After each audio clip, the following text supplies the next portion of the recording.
Bonjour à tous, nous allons commencer ce webinaire sur la rénovation énergétique des bâtiments publics. Je suis Oriane Sébil, conseillère environnement à Intercommunalité de France. Ce webinaire est organisé en partenariat avec Acte et il porte plus spécifiquement sur les outils à disposition des intercommunalités pour rénover les bâtiments et accompagner les communes dans la rénovation des bâtiments publics. Ce webinaire durera 2 heures. Il sera enregistré, donc vous aurez accès au replay ainsi qu'aux différents supports d'ici quelques jours. Concernant le programme, nous allons commencer avec une présentation par Solène Bossé des différents outils à disposition des intercommunalités. Ce sera une présentation bien sûr non exhaustive, vous pourrez en découvrir un peu plus dans le guide juridique que nous avons publié ensemble il y a quelques mois.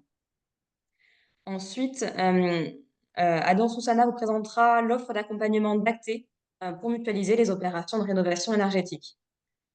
Le deuxième temps du webinaire sera consacré à des retours d'expérience. Nous entendrons le retour d'expérience de la communauté urbaine de Caen-la-Mer, qui sera présenté par Arnaud Marie, puis celui de la communauté de communes Saône-Beaujolais par Florence Damevin, et enfin le retour d'expérience de la communauté urbaine du Grand Poitiers par Philippe Goller. Nous prendrons à chaque fois des questions de clarification après chaque intervention.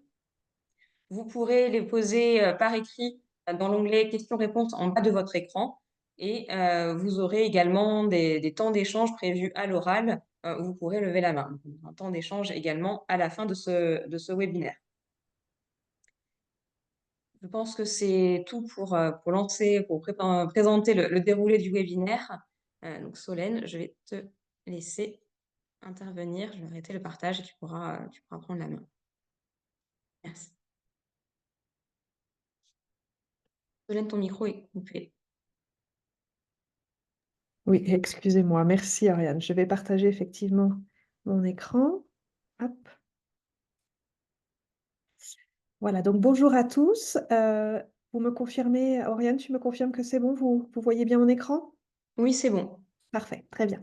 Donc bonjour à tous. Effectivement, avec Intercommunalité de France, nous avons procédé à l'élaboration d'un petit guide pour essayer de recenser les différents outils qui permettent aux intercommunalités, aux EPCI à fiscalité propre, d'accompagner les communes dans les travaux de rénovation énergétique auxquels toute personne publique est contrainte, puisque très rapidement, parce que je sais que toutes les personnes qui nous écoutent ont bien conscience de tout cela, mais il y a effectivement des obligations qui sont aujourd'hui imposées au bloc communal.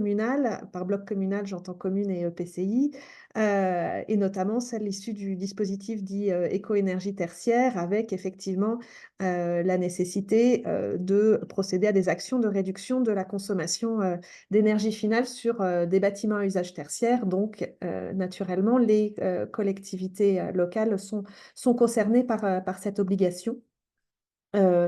Obligations dans lesquelles donc les intercommunalités sont susceptibles d'aider puisqu'elles disposent d'un certain nombre d'outils. Comme l'indiquait Oriane, nous avons effectivement ce guide qui présente de façon la plus complète possible les différents outils, mais il était utile, nous semblait-il, de revenir un petit peu dessus. Je vais tâcher de ne pas faire totalement un inventaire à l'après-vert en identifiant certains outils, peut-être de zoomer dessus, si je puis dire, pour vous les présenter plus largement ici, parce que en réalité, une grande partie, certainement, vous les connaissez, mais peut-être n'avez-vous pas forcément songé à y recourir. Voilà, donc il s'agissait effectivement de les présenter. Alors, la première chose à laquelle on peut penser, évidemment, pour mutualiser en matière de rénovation énergétique, c'est l'achat groupé. L'achat groupé, ça peut se présenter sous deux formes. Ça peut être la création d'une centrale d'achat par l'intercommunalité, c'est-à-dire qu'elle va être donc un intermédiaire contractuel. Elle va conclure des marchés publics pour d'autres personnes publiques, avec une petite faute, excusez-moi, d'orthographe dont je m'aperçois, ou être grossiste, c'est-à-dire acquérir puis céder aux acheteurs un certain nombre de biens qu'elle aurait donc antérieurement acquis. Ça, c'est l'intérêt qu'on peut avoir de cette centrale d'achat, c'est que le PCI n'a pas forcément la nécessité d'avoir un besoin pour se constituer en centrale d'achat et peut acquérir pour d'autres personnes. Mais finalement, cet intérêt de la centrale d'achat, aujourd'hui, il est finalement un petit peu battu en brèche par le groupement de commandes spécifiquement prévu pour les intercommunalités. Je m'explique. Donc, le groupement de commandes, vous le connaissez sans doute certainement pour l'utiliser aussi dans d'autres domaines, c'est la mise en place d'un coordonnateur du groupement qui va procéder à la passation, voire à tout ou partie de l'exécution des marchés conclus. La difficulté que l'on pouvait rencontrer, c'était que l'intercommunalité, en principe, ne pouvait pas être coordonnateur de ce groupement de commandes et assurer donc cette passation et cette exécution des marchés si elle n'avait pas de besoins propres. Il y a eu une disposition d'ajouter dans le Code général des collectivités territoriales qui autorise les intercommunalités à intervenir dans des groupements de commandes, y compris si elles ne sont pas intéressées et n'ont pas de besoin dans le cadre des marchés conclus. Donc ça, c'est effectivement assez intéressant. Je pense par exemple, parce que c'est un des gros sujets de la rénovation énergétique, les écoles. On pourrait imaginer qu'une intercommunalité veuille intervenir pour faire de l'achat pour les communes membres au titre de ces bâtiments scolaires sans avoir pour autant une compétence scolaire. Elle pourra le faire par le biais donc, de ce dispositif légal. Les modalités de ce groupement de commandes un peu spécifique, il est prévu donc d'adopter une convention qui fixe les modalités de fonctionnement du groupement de commandes avec une convention qui détermine donc la durée, l'objet, le nom du coordonnateur, le rôle respectif du coordonnateur, donc de l'EPCI et des autres membres, les conditions d'adhésion de retrait, les règles financières. Point important, si l'EPCI veut pouvoir proposer ce type d'aide d'achat groupé, il faut que ces statuts prévoient explicitement, statutairement, qu'il est autorisé à engager des groupements de commandes, donc sans besoin propre et sans exercice de la compétence concernée. Ça, c'est donc le premier type d'outil qui est j'acquiers. J'acquiers, alors quand je dis acquérir, ça peut être des biens, mais ça peut aussi évidemment être des services. Je ne l'ai pas précisé, mais c'est important de le dire. Autre hypothèse dans laquelle l'intercommunalité pourra accompagner ses communes membres, c'est ce qu'on appelle de façon générique la mutualisation, qui est une dimension en plus ressources humaines d'accompagnement. On a d'abord le principe de ce qu'on appelle la mise à disposition descendante, c'est-à-dire des agents intercommunaux vont venir accompagner la commune en étant mis à disposition de la commune pour l'aider dans, donc, en l'occurrence, les travaux de rénovation énergétique. Alors, ça peut être, par exemple, des agents communautaires, des services techniques qui seraient mis à disposition d'une commune pour l'accompagner dans la mise en place, la maintenance, le suivi d'équipements d'amélioration énergétique de bâtiments, donc qui resteraient communaux et qui ne seraient pas de compétences communautaires. On connaît aussi le système de la mise en commun de moyens, alors qui est parfois, je dis on connaît aussi, mais qui est parfois un petit peu moins utilisé, qui est cette fois non pas une mutualisation RH, mais une mutualisation matérielle, c'est-à-dire que l'intercommunalité va acquérir des biens qu'elle va ensuite proposer en mise à disposition à ces communes. Alors, on le connaît très classiquement pour des outils de type tondeuse, ce genre de choses, mais pourquoi pas l'utiliser aussi pour la rénovation énergétique? Par exemple, l'intercommunalité pourrait acquérir un logiciel de suivi des consommations qui pourrait ensuite être utilisé par les communes membres. Autre outil de la mutualisation, on revient à la mutualisation RH, il concerne la mise en place d'un service commun entre EPCI, communes membres, voire même établissements publics rattachés de type CCAS, par exemple. Donc le principe, c'est que tous les agents communaux et intercommunaux initialement sont réunis au sein d'un seul et même service qui va être en principe géré par l'intercommunalité. Il y a la possibilité que ce soit une commune membre qui le gère, mais le plus souvent, et le principe est celui de l'intercommunalité qui gère ce service et donc ses agents. C'est créé en dehors des compétences transférées et donc ce service va avoir soit des missions opérationnelles, techniques ou fonctionnelles, donc des fonctions support type marché public, juridique, etc. Et donc l'idée là évidemment c'est d'avoir un pool commun d'équipes qui est susceptible finalement d'intervenir pour tout le monde, pour tous ceux qui sont rattachés à ce service commun. Donc je le disais, intercommunalité, mais aussi commune voire établissement public rattaché. Il y aura la conclusion d'une convention entre les différents membres de services communs, avec au préalable l'établissement d'une fiche d'impact pour mesurer les enjeux sur l'organisation et les conditions de travail de tous ces agents qui seront mis en service commun. Avec une petite spécificité financière qui peut être intéressante pour les EPCI à fiscalité propre, puisque on peut éventuellement imputer les effets du service commun, les effets financiers, sur l'attribution de compensation. Donc ça peut être un petit plus d'un point de vue financier à réfléchir, puisqu'il y a prise en compte dans le CIF du montant de cette attribution de compensation. Et je le disais, en principe, donc la gestion du service se fait par le PCI avec la possibilité que une commune soit gestionnaire.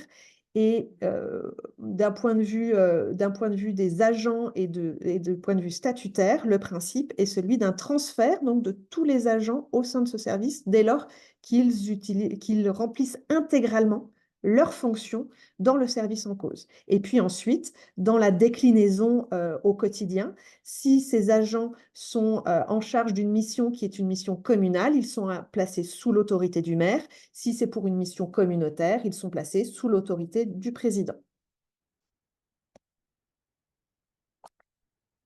Autre hypothèse, donc là nous avons vu un accompagnement RH matériel, au préalable la mutualisation des achats.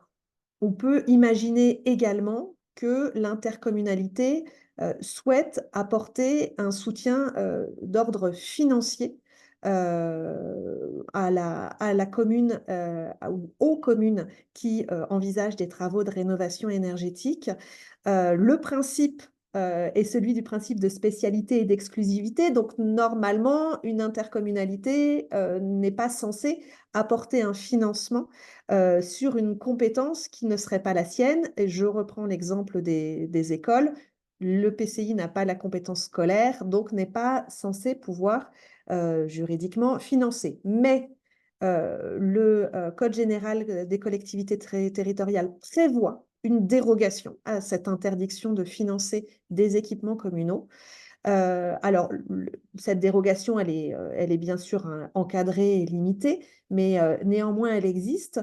Le principe est celui de la possibilité d'un financement pour un montant de 50% maximum du coût total, hors subvention, des travaux, par exemple, qui seraient réalisés. Pour cela, le process est assez simple, puisqu'en fait, il suffit d'avoir des délibérations concordantes du conseil communautaire et des conseils municipaux concernés pour pouvoir mettre en œuvre ce soutien financier. Je profite d'ailleurs pour vous indiquer, vous avez peut-être cela à l'esprit, que s'agissant de ce dont je parle depuis tout à l'heure, la rénovation énergétique des bâtiments scolaires, il y a eu une modification de la réglementation sur le taux de financement du maître d'ouvrage, puisque il est possible désormais que ce ne soit qu'à hauteur de 10% que le maître d'ouvrage finance les travaux relatifs à la rénovation énergétique des bâtiments scolaires contre la règle des 20% qui est traditionnellement applicable. Donc, ce fonds de concours, encore une fois, de la commune peut permettre, de la communauté, pardonnez-moi, peut permettre de financer des travaux sur des bâtiments qui sont restés communaux. On nous pose souvent la question de savoir si, en dehors du fonds de concours, on peut apporter d'autres soutiens financiers, notamment des subventions ou des offres de concours. Alors, les subventions, en fait, ben, c'est en réalité le même principe que le fonds de concours, et d'ailleurs, ça pose une question juridique de pouvoir le faire, puisque ce serait, je vous le disais, une atteinte au principe d'exclusivité qui interdit donc de financer quelque chose qui sort des compétences de l'intercommunalité. Donc, sauf à pouvoir identifier une raison pour laquelle, d'un point de vue compétence, la communauté aurait vocation à intervenir, on ne peut pas verser de subvention à une commune. Donc, ce serait juridiquement très fragile. Pour l'offre de concours, c'est un outil jurisprudentiel hein, qui n'est pas dans les textes, qui permet d'apporter soit un soutien financier, soit un soutien matériel à une personne publique. Là aussi, on est confronté un peu au même problème que la subvention. Il faut avoir un intérêt de la personne qui apporte son soutien, soit financier, soit matériel, par la réalisation de travaux. Donc, il faudrait identifier la raison pour laquelle l'intercommunalité aurait un intérêt à apporter cette aide à des bâtiments qui seraient communaux. Une des hypothèses que l'on peut imaginer, ce serait éventuellement si on a un équipement qui en réalité accueille des locaux à la fois de compétences communales et de compétences communautaires. Je donnais l'exemple là d'avoir une crèche qui serait communautaire et puis une école dans le même bâtiment qui serait communale. Là, effectivement, on pourrait imaginer que la communauté a un intérêt à ce que les bâtiments soient rénovés et donc à apporter son soutien par le biais de l'offre de concours. Autre solution que l'on peut imaginer, alors que j'ai qualifié d'institutionnalisation de l'accompagnement ou structuration de l'accompagnement, c'est l'idée d'avoir soit, deuxième hypothèse que j'envisage dans cette slide, l'actionnariat au sein d'une structure extérieure qui serait une entreprise publique locale de type SEM ou SPL, c'est-à-dire que donc l'intercommunalité deviendrait actionnaire, prendrait des participations au sein d'une SEM ou d'une SPL, dont l'objet serait notamment d'intervenir en matière de travaux sur des équipements publics et donc d'assurer de la rénovation, de la transition énergétique. C'est possible et envisageable, à condition toutefois, c'est ce que nous dit le Code général des collectivités, que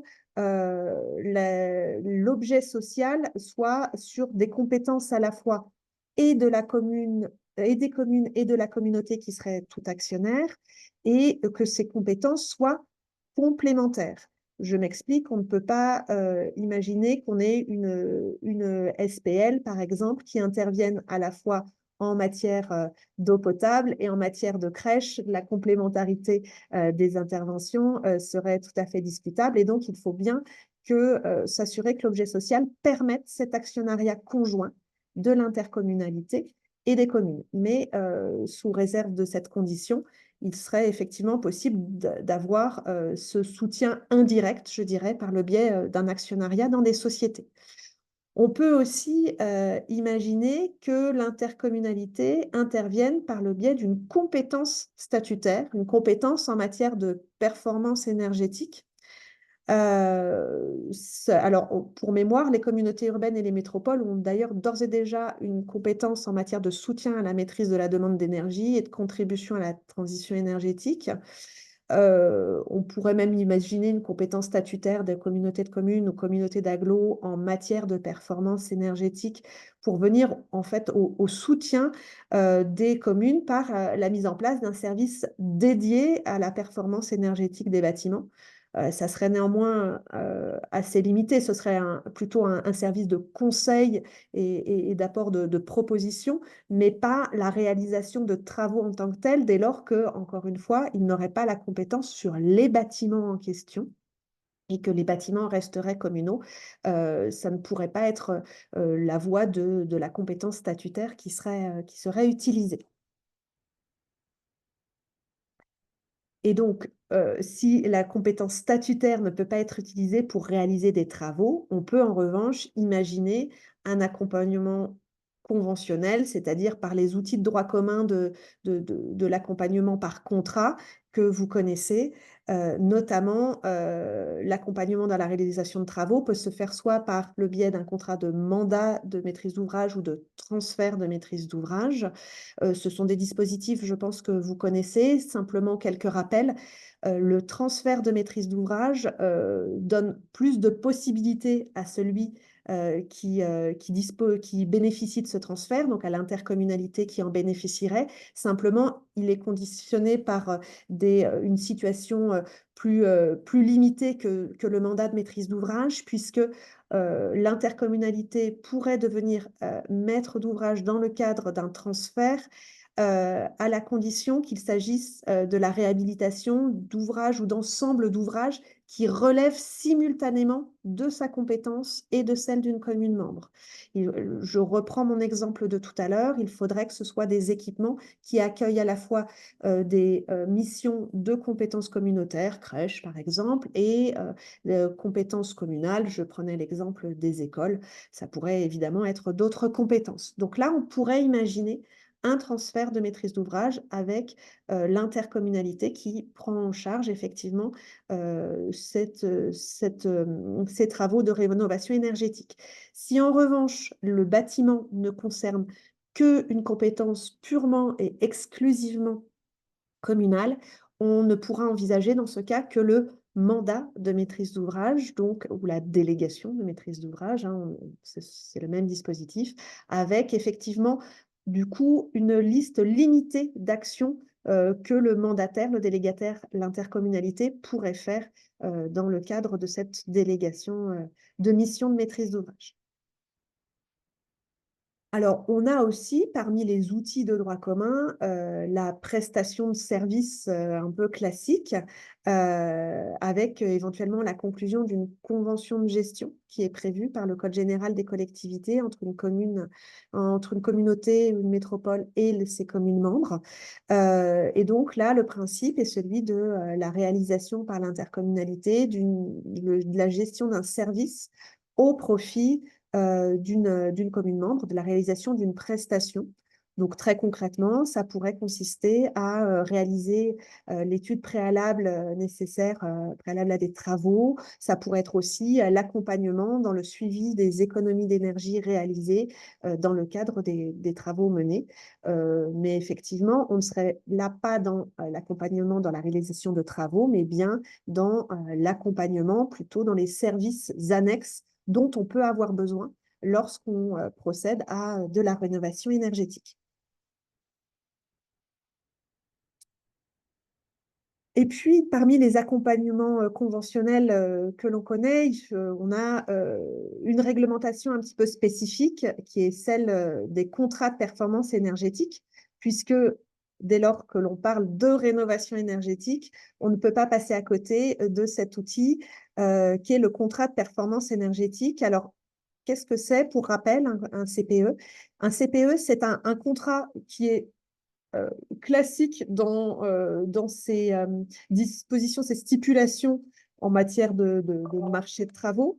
Simplement, il comprend des clauses particulières puisqu'il comprend des clauses qui vont garantir l'amélioration de l'efficacité énergétique, puisque son objet, comme son nom l'indique, est d'assurer la performance énergétique et donc de réduire les consommations.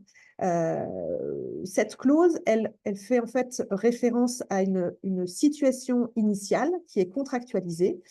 Et puis, on voit de quelle manière les travaux, les services réalisés dans le cadre de ce contrat vont permettre de modifier et d'améliorer donc la performance énergétique du bâtiment en cause.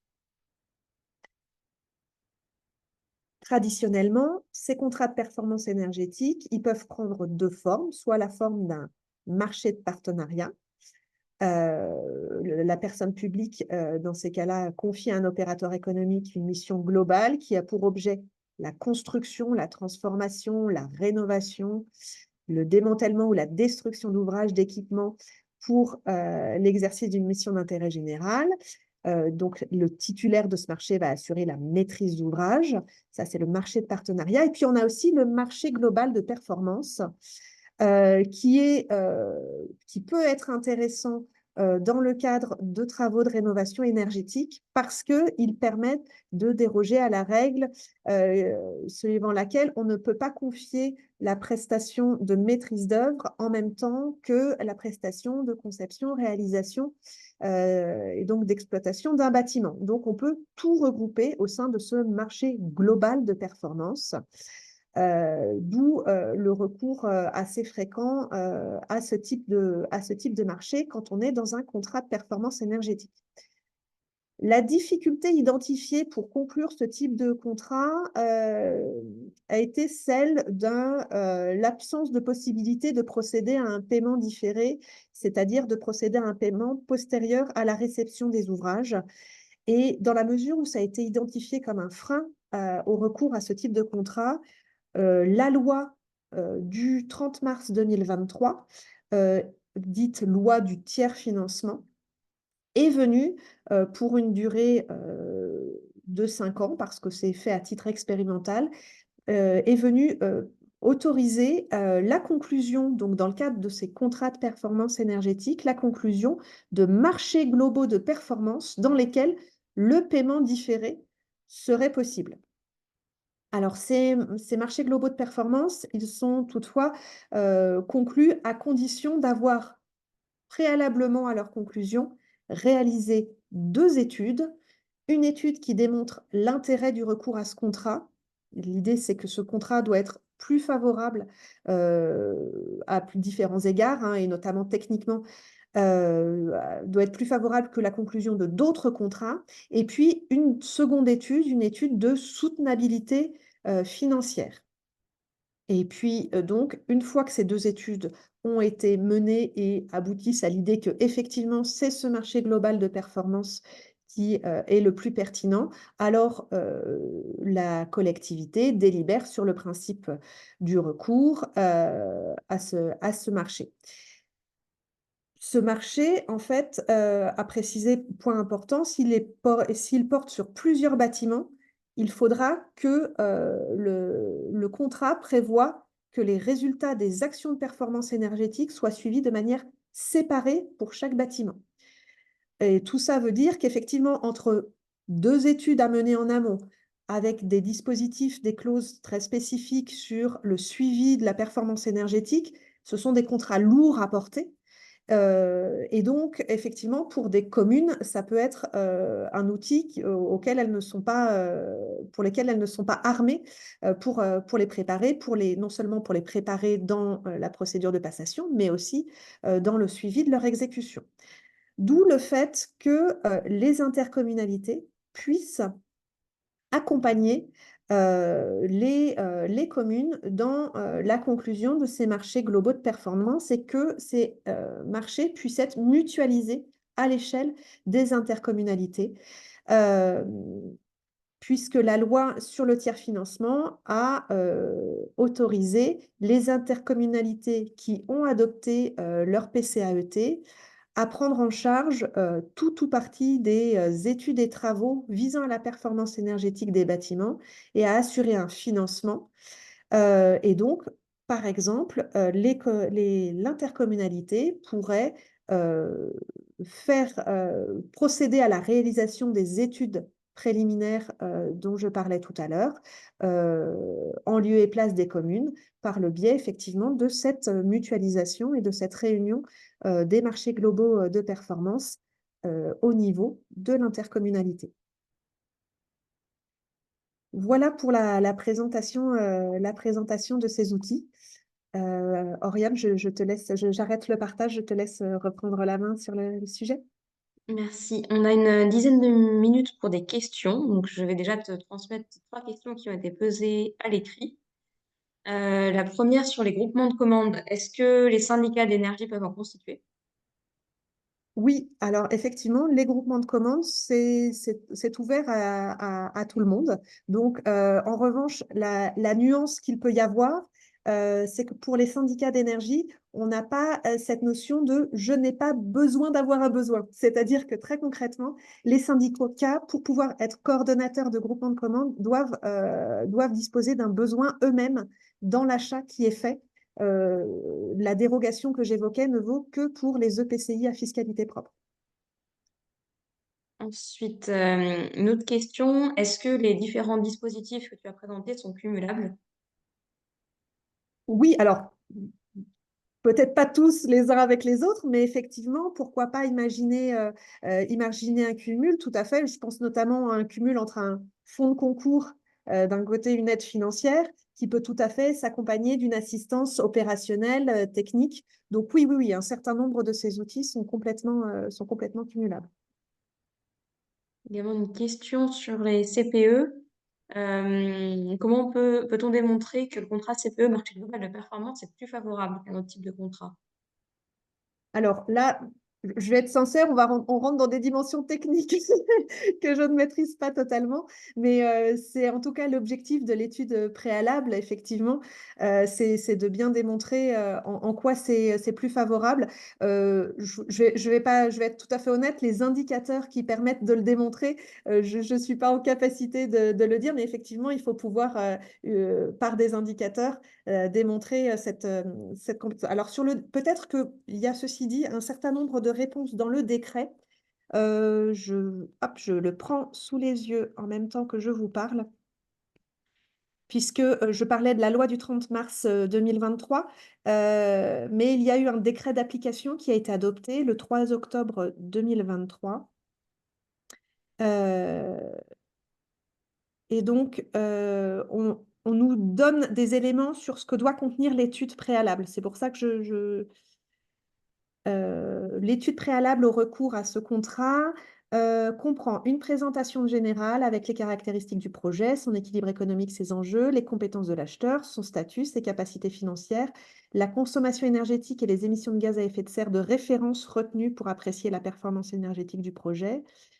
Euh, alors, c'est ça qui va plus vous intéresser. Une appréciation portant sur l'ensemble des avantages et inconvénients de ce marché par rapport aux options envisagées mentionnées au deuxièmement, qui n'autorise pas le paiement différé, compte tenu en particulier des objectifs de performance retenus par l'acheteur, notamment en matière de consommation énergétique et d'émissions de gaz à effet de serre, des délais fixés pour les atteindre, ainsi que des mécanismes souhaités d'incitation, de garantie et de sanction, du périmètre des missions susceptibles d'être confiées aux titulaires, des principaux risques du projet et de leur répartition entre acheteurs et titulaires, de la structure de financement ainsi que de son incidence sur le coût du projet, le cas échéant des effets de la mutualisation du projet avec d'autres acheteurs. Donc, c'est assez théorique et générique, et c'est en cela que je vous disais, d'un point de vue très concret, sur les indicateurs de ces objectifs de performance, je ne suis pas techniquement susceptible de vous répondre, et je pense qu'il y a des personnes plus à même que moi. Mais en tout cas, la liste de ce qui doit être identifié dans cette étude est prévue par le décret. En tous les cas, sur ce décret-là qui est récent, on va sans doute aussi avoir besoin d'une phase de retour d'expérience, d'avoir un peu plus de retour sur comment se passent justement les échanges, et on pourra communiquer d'ici quelques mois un peu sur ce qu'on observe. On a également une question, parmi tous les modes d'intervention possibles, lesquels sont les plus utilisés ou les plus pertinents? Là, je peux peut-être apporter également quelques éléments là-dessus. Le plus pertinent dans l'absolu n'existe pas. En fait, il dépend déjà des objectifs qui sont fixés. Est-ce que l'intercommunalité souhaite apporter un soutien financier, technique, également des éventuels dispositifs de mutualisation qui sont déjà en place. Donc, en fait, ça dépendra des moyens qui sont existants, qui peuvent être mobilisés, des objectifs qui sont fixés. Donc, je pense que ces dispositifs pourront être illustrés également par les retours d'expérience. Donc, on pourra peut-être revenir sur cette interrogation en fin de webinaire. Est-ce qu'il y a également d'autres questions, des demandes de prise de parole? Il reste quelques minutes sur ce sujet.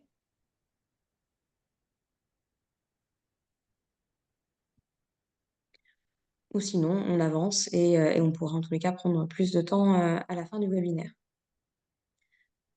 Ado, je te laisse la main pour présenter Acté. Ça marche, merci beaucoup. Donc bonjour à tous. Moi je suis Adam Soussana, je suis coordinateur du pôle centre de ressources chez Acté. Et donc je vais tout de suite partager mon écran pour vous présenter donc l'accompagnement méthodologique et financier que propose Acté, qui vient en complément de ces outils juridiques qu'a présenté Solène pour Intercommunalité de France. Est-ce que vous voyez bien mon écran? Pas en plein écran, mais il est partagé. Oui, c'est Ok, bon. parfait, merci beaucoup. Donc d'abord quelques mots sur Acté et le Fonchène. Donc Acté, c'est un programme de rénovation énergétique des bâtiments publics qui est porté par la FNCCR. C'est un programme C2E, certificat d'économie d'énergie. Et donc ce sont des fonds qui transitent depuis les C2E vers les collectivités pour les accompagner sur toutes les phases d'ingénierie amont à la rénovation énergétique des bâtiments publics. Donc Acté repose sur deux piliers. D'une part, un accompagnement financier. Donc, on porte un fonds qui s'appelle le Fonds Chêne que je vais présenter ensuite, qui permet de financer les collectivités territoriales, en particulier les EPCI, mais pas que, sur les phases d'ingénierie amont à la rénovation énergétique. On porte aussi des sous-programmes qui permettent de traiter des thématiques spécifiques. Je vais en présenter deux à la fin de cette présentation, et là aussi avec un accompagnement financier à la clé. Et d'autre part, le deuxième pilier, donc un centre de ressources, des formations et une animation de réseau pour aider méthodologiquement les collectivités territoriales à s'emparer du sujet de la rénovation énergétique et vous accompagner du mieux qu'on peut sur ces questions-là avec des guides, des fiches, des cahiers des charges types, des webinaires et de l'animation de réseau entre toutes les personnes qu'on finance dans le cadre des sous-programmes actés. Donc, comme je le disais à l'instant, ce centre de ressources comporte différents types de ressources. Donc, d'une part, des guides et des cahiers des charges types.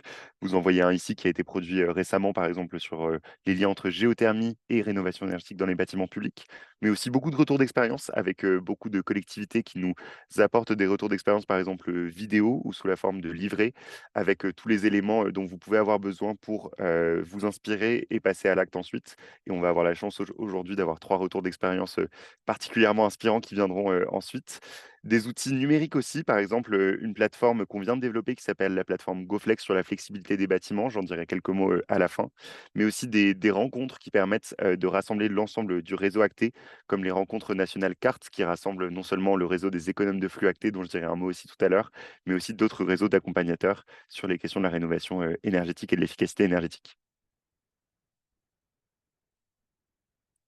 Quelques mots sur la dynamique aussi financière, d'Acté. Donc Acté 1 avait été lancé, il y a quelques années en 2018 avec un budget de 12,5 millions d'euros à redistribuer aux collectivités. Acté 2 a eu un budget de 100 millions d'euros et nous sommes actuellement dans la phase de clôture d'Acté 2.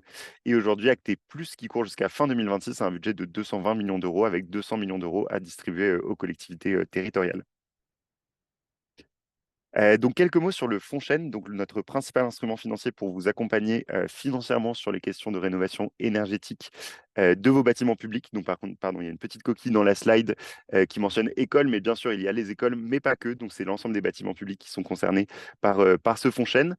Donc 5 lots de financement. D'abord un premier lot sur le recrutement des économes de flux. Donc les économes de flux, ce sont ces postes d'ingénieurs et de techniciens en énergie qui vous permettent de maîtriser vos consommations énergétiques dans vos bâtiments publics. Un deuxième lot sur les outils de suivi et de mesure des consommations d'énergie. Je crois que Philippe en dira un mot tout à l'heure. Ce sont notamment des logiciels de suivi de consommation énergétique qui vous permettent d'avoir une meilleure vision de vos consommations d'énergie pour pouvoir mieux planifier vos rénovations énergétiques.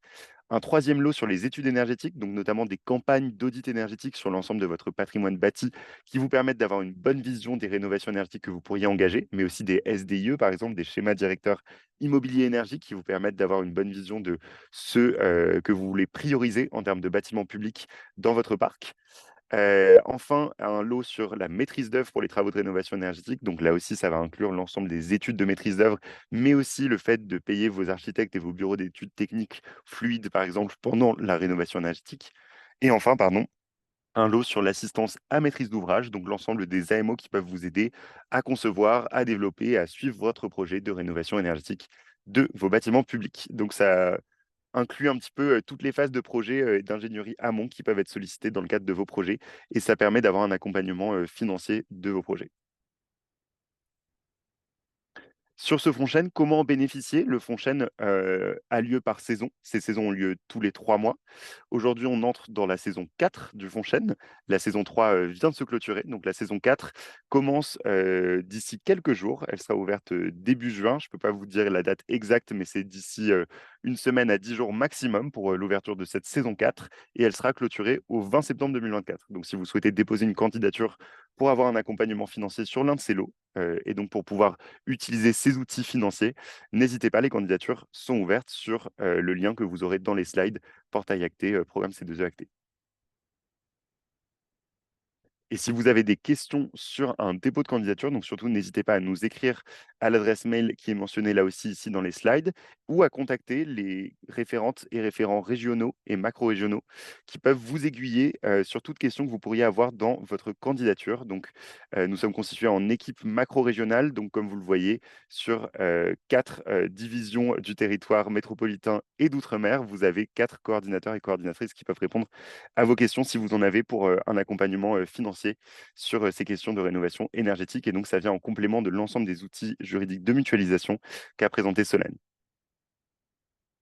Je vais faire un très rapide focus sur 2 sous-programmes que nous portons en ce moment qui vous permettent d'avoir, on va dire, un complément d'action sur des thématiques spécifiques, en plus de la macro-thématique globale de la rénovation énergétique sur laquelle on peut vous accompagner financièrement et sur laquelle seront présentés les REX ensuite. D'abord, un sous-programme sur la flexibilité électrique. Donc, la flexibilité électrique, c'est peut-être un sujet que vous connaissez moins bien. C'est l'idée de décaler ou de moduler ses consommations électriques pendant les périodes de pointe de consommation électrique sur le réseau électrique. Ce sont des périodes qui ont lieu notamment en hiver. Ça correspond par exemple aux fortes tensions sur le réseau électrique qu'on a pu connaître pendant l'hiver 2022-2023, où on avait même des peurs de délestage à cette époque-là. Et l'idée de la flexibilité électrique, c'est d'aller développer le fait de pouvoir moduler ou décaler ses consommations d'électricité sur votre patrimoine bâti. En quelques mots, ce sous-programme-là comporte notamment un appel à projet FACT+. Là aussi, vous pouvez candidater si vous le souhaitez pour un accompagnement financier dans les 2 prochaines semaines sur ce sous-programme-là. Et si vous souhaitez plus de questions, là aussi, n'hésitez pas à nous contacter sur cet appel à projet pour que nous puissions vous aiguiller. Un dernier focus qui vient parfaitement en complément de ce que présentait Solène un petit peu plus tôt sur les marchés globaux de performance énergétique à paiement différé. Comme l'a présenté Solène, les marchés globaux de performance énergétique ont été ouverts dans le cadre de la loi du 30 mars 2023 au paiement différé.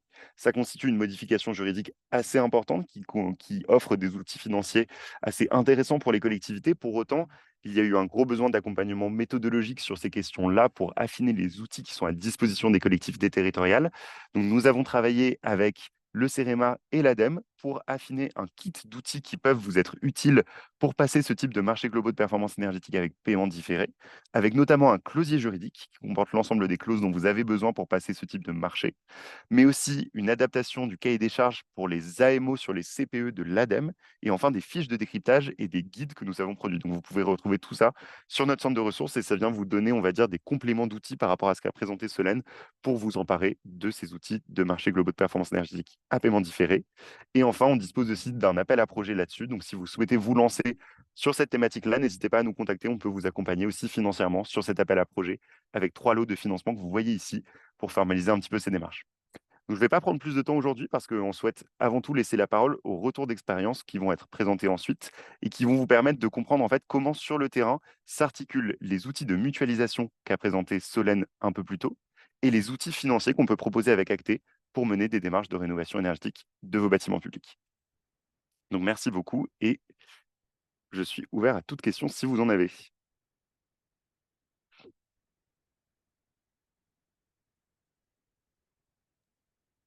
Il y en avait 2 à l'écrit. On va prendre quelques minutes et ensuite on passe au retour d'expérience. Ouais, tout à fait. Donc je vois la première. Ah non, pardon, je ne les vois pas. Est-ce que ce serait possible que tu les lises, Oriane?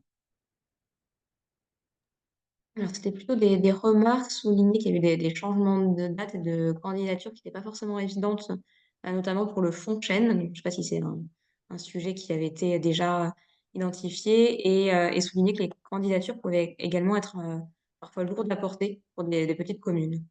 Mmh. Effectivement, c'est donc jusque-là, les candidatures qu'on avait portées sur Acté 2, en tout cas, impliquaient obligatoirement une mutualisation. Donc on demandait notamment, aux candidats de se mutualiser, par exemple, entre communes ou sous la forme de plusieurs EPCI qui travaillent ensemble ou plusieurs syndicats d'énergie qui travaillent ensemble. Aujourd'hui, on a essayé de simplifier au maximum les candidatures, mais on a conscience que c'est encore assez lourd, notamment pour des petites communes qui voudraient se lancer seules. C'est pour ça qu'on essaye de recommander aux petites communes qui voudraient se lancer de pouvoir contacter, par exemple, leur EPCI pour travailler avec leur EPCI sur une candidature ou de contacter leur syndicat d'énergie ou leur ALEC pour travailler avec eux. Parce qu'effectivement, on en a conscience, c'est encore un petit peu lourd en termes de candidature. On essaye de simplifier au maximum. Pour autant, on est aussi tenu vis-à-vis du ministère et de notre comité de pilotage de remonter certains indicateurs qui impliquent des candidatures qui peuvent parfois être un petit peu lourdes. Donc on entend tout à fait la remarque, on la prend en compte et on essaye de continuer à simplifier au maximum. Et ce qu'on peut proposer en tout cas comme conseil intermédiaire aujourd'hui, c'est d'une part de nous contacter pour qu'on puisse essayer de vous accompagner au mieux et d'autre part d'essayer de contacter les EPCI, syndicats d'énergie ou ALEC qui peuvent accompagner les communes pour essayer de simplifier ça au maximum. Eh bien, on peut passer au retour d'expérience. Je te laisse la main pour l'animation. Ça marche, et ben merci beaucoup. Et il me semble que je laisse la main en premier à Arnaud Marie de la communauté urbaine de Caen-la-Mer. Donc Arnaud, je te passe la parole. Merci, bonjour à tous, vous m'entendez bien? Parfaitement. Oui, c'est parfait. Ok, alors, je ne peux pas démarrer le partage d'écran visiblement. Alors ça devait Eh être bien parce que si, je ça viens y est. d'arrêter le mien. Ouais, ok, donc là c'est bon. Est-ce que vous voyez mon écran? C'est parfait. Alors, je vais la mettre en plein écran. Voilà, normalement c'est en plein écran. Je vois pas du tout ce que vous voyez, mais visiblement c'est bon pour vous? C'est en plein écran ou pas? Ça n'est pas en plein écran, mais on arrive à lire, hein, ce que vous... Ok. Bon, eh ben, écoutez, on va partir là-dessus. Donc, je me présente, Arnaud Marie, je suis responsable du service transition énergétique à la communauté urbaine Caen-la-Mer. Donc, dans une direction mutualisée ville de Caen, communauté urbaine. Et donc, Là, l'objet on n'a là plus le de... partage. On a Ah, le alors, bureau. il y a quelque chose qui est en train de se passer. Alors, attendez, parce que j'ai plusieurs écrans. J'ai fait une manip qui n'est peut-être pas bonne. Hop, excusez-moi, je vais faire ça.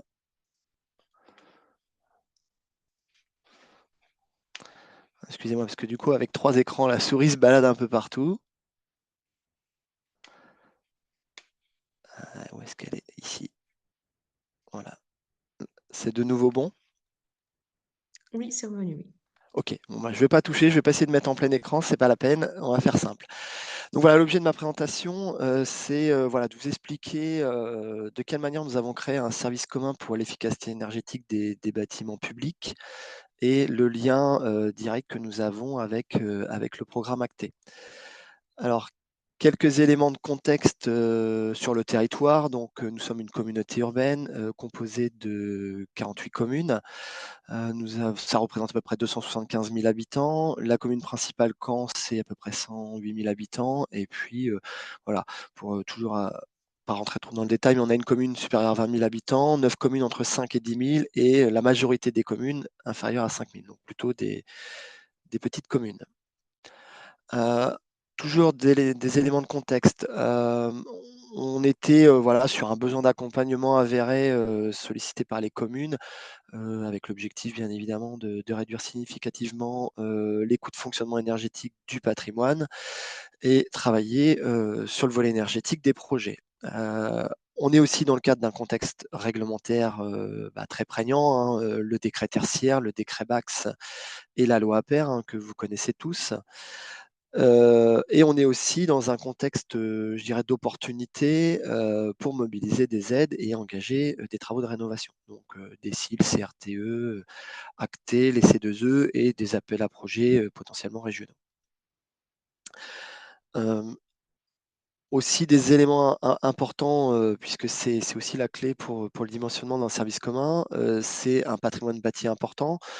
Donc environ 850 bâtiments pour la ville de Caen et la communauté urbaine, dont 400 soumis au décret tertiaire, ce qui est quand même conséquent. Et pour les communes, c'est à peu près 950 bâtiments, dont 450 soumis au décret tertiaire. Donc voilà, en résumé, le patrimoine de l'entité Caen est équivalent au patrimoine cumulé des communes de son territoire, enfin du territoire de la communauté urbaine, pardon.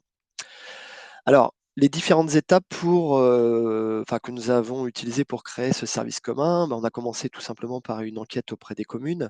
En gros, la question principale, c'était seriez-vous intéressé par un service mutualisé sur la thématique de l'efficacité énergétique?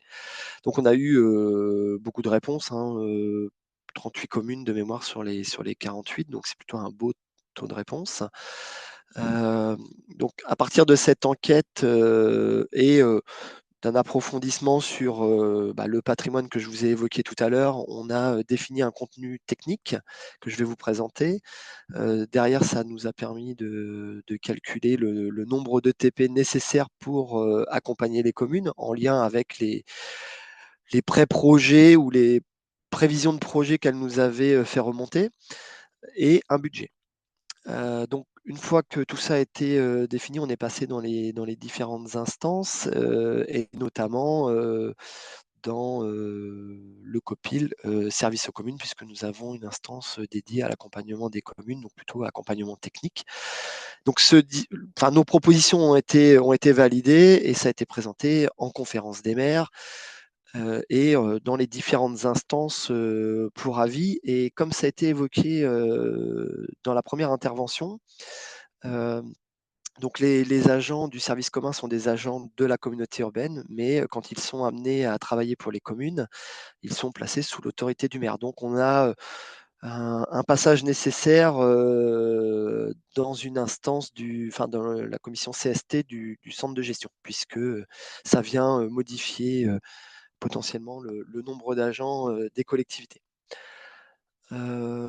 Ensuite, donc bien évidemment, pour statuer définitivement sur la création du service commun, passage en bureau communautaire. Et donc ce service commun a été créé effectivement au 1er janvier 2022. Et ensuite, on est sur un format classique d'adhésion avec délibération et convention auprès des communes. Donc voilà une carte du service commun à aujourd'hui avec une cartographie. Donc vous voyez en bleu les communes adhérentes. Aujourd'hui, on a 34 adhérents plus 34 communes plus un syndicat, ce qui représente un parc d'environ 950 bâtiments, dont 445 soumis au décret tertiaire. Et la ville de Caen est assurée puisque, comme je l'ai évoqué précédemment, à elle seule ayant l'équivalent du patrimoine de toutes les communes cumulées, elle est traitée à part, elle est suivie par un économe de flux dédié. Donc au global, le territoire dispose actuellement de 4 économes de flux et un 5e en apprentissage arrivera en septembre prochain. Alors, en termes de services proposés, on a décomposé ça en blocs. On a un bloc de base qui reprend principalement la mise en œuvre d'un logiciel de suivi énergétique, qui a d'ailleurs été aidé financièrement par le programme ACT2. Un bilan énergétique annuel du patrimoine des communes, un accès à des marchés d'études, notamment audit énergétique, et également l'accès à un groupe de travail énergie qui, dans l'idéal, se regroupe 2 à 3 fois par an. Ensuite, on a, alors je vais pas forcément vous présenter ça dans l'ordre. Ensuite, on a ce qu'on appelle PPI tertiaire. Donc là, on est plutôt sur des communes qui ont un patrimoine soumis au décret qui est assez important. Et donc la première étape consiste à identifier les bâtiments soumis. Bien évidemment, à intégrer toutes ces données sur la plateforme Opérate et à renseigner annuellement les données de consommation. L'enjeu principal de cette prestation, c'est surtout de définir un programme pluriannuel d'investissement en lien avec le décret tertiaire notamment, pour que les communes puissent se projeter à moyen long terme sur la rénovation énergétique de leur patrimoine. Et une fois que cette stratégie, je dirais, et cette PPI est élaborée, derrière, elles peuvent souscrire à des accompagnements au bâtiment, donc soit un bâtiment soumis au décret tertiaire ou classique, et on retrouve les 2 colonnes intermédiaires qui, dans le contenu, sont assez proches. La différence principale, elle est dans le fait que le bâtiment soit soumis ou pas au décret tertiaire. Donc on est dans ce cadre d'accompagnement positionné en tant qu'AMO énergie. Donc on est bien là pour s'inscrire dans un projet sous maîtrise d'ouvrage communale. Et donc on est intervenant sur tout le volet énergie, de la phase programmation jusqu'à la livraison et à l'exploitation du bâtiment. On accompagne également dans la recherche de financement, on fait un bilan et un suivi de l'efficacité des travaux, on mesure notamment l'écart avec l'objectif des critères tertiaires et on renseigne annuellement la plateforme opérate. Voilà, sur la partie classique, c'est à peu près la même chose avec peut-être un petit peu moins d'accompagnement. Et on a aussi des accompagnements optionnels, notamment des audits énergétiques complémentaires, des études de substitution énergétique, campagne de mesure quand c'est nécessaire, donc instrumentation des bâtiments. On fait également tout ce qui est études photovoltaïques en vente ou en autoconsommation collective. Alors en termes de donc l'équivalent de ce que je vous ai présenté, mais en termes de coûts, donc petite précision, les conventions sont signées avec un engagement de 4 ans. Alors pourquoi 4 ans? Bah, parce que nous, ça nous permet d'avoir, une vision à moyen terme sur, la pérennisation, on va dire, du service commun et puis également parce que 4 ans, bah, par expérience, on sait que c'est la durée, d'un projet de réhabilitation complète ou de construction neuve. Et donc voilà, vous retrouvez, la même présentation avec, donc la base qui est, forfaitaire. Elle est liée au nombre de bâtiments que possède la commune. Donc en fonction, voilà, du nombre de bâtiments, vous avez un forfait, à régler, pour profiter des prestations de base. Si je reprends la partie PPI tertiaire, là, c'est également forfaitaire, mais c'est lié, au patrimoine, soumis, donc le nombre de bâtiments soumis au décret tertiaire. Donc là aussi, voilà, on a fait des paliers. Et ensuite, quand on accompagne, individuellement des bâtiments, là, on a un forfait, enfin un coût au bâtiment et donc c'est 1 000 € pour les bâtiments soumis au décret tertiaire et 800 € pour les bâtiments classiques et donc toutes ces sommes sont à multiplier par 4 puisque c'est une cotisation annuelle et avec un engagement de 4 ans. Et puis vous avez également, les coûts des options, notamment voilà les études, et tout ce qui est enfin études photovoltaïques pardon et tout ce qui est campagne de mesure. Alors maintenant, le lien avec, Acté, donc on est lauréat, enfin on participe au programme Acté pardon depuis 2020 et on a d'abord été lauréat du programme Acté 2, donc sur la période 2021-2022. Grâce à ce programme, la communauté urbaine a pu bénéficier de 240 000 € de financement.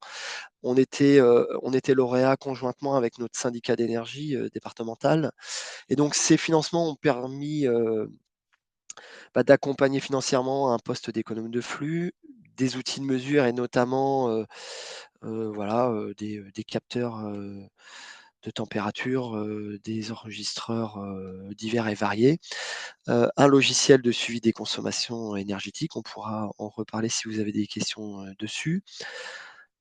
Des études énergétiques très classiques, audit, études de substitution et un peu de maîtrise d'œuvre.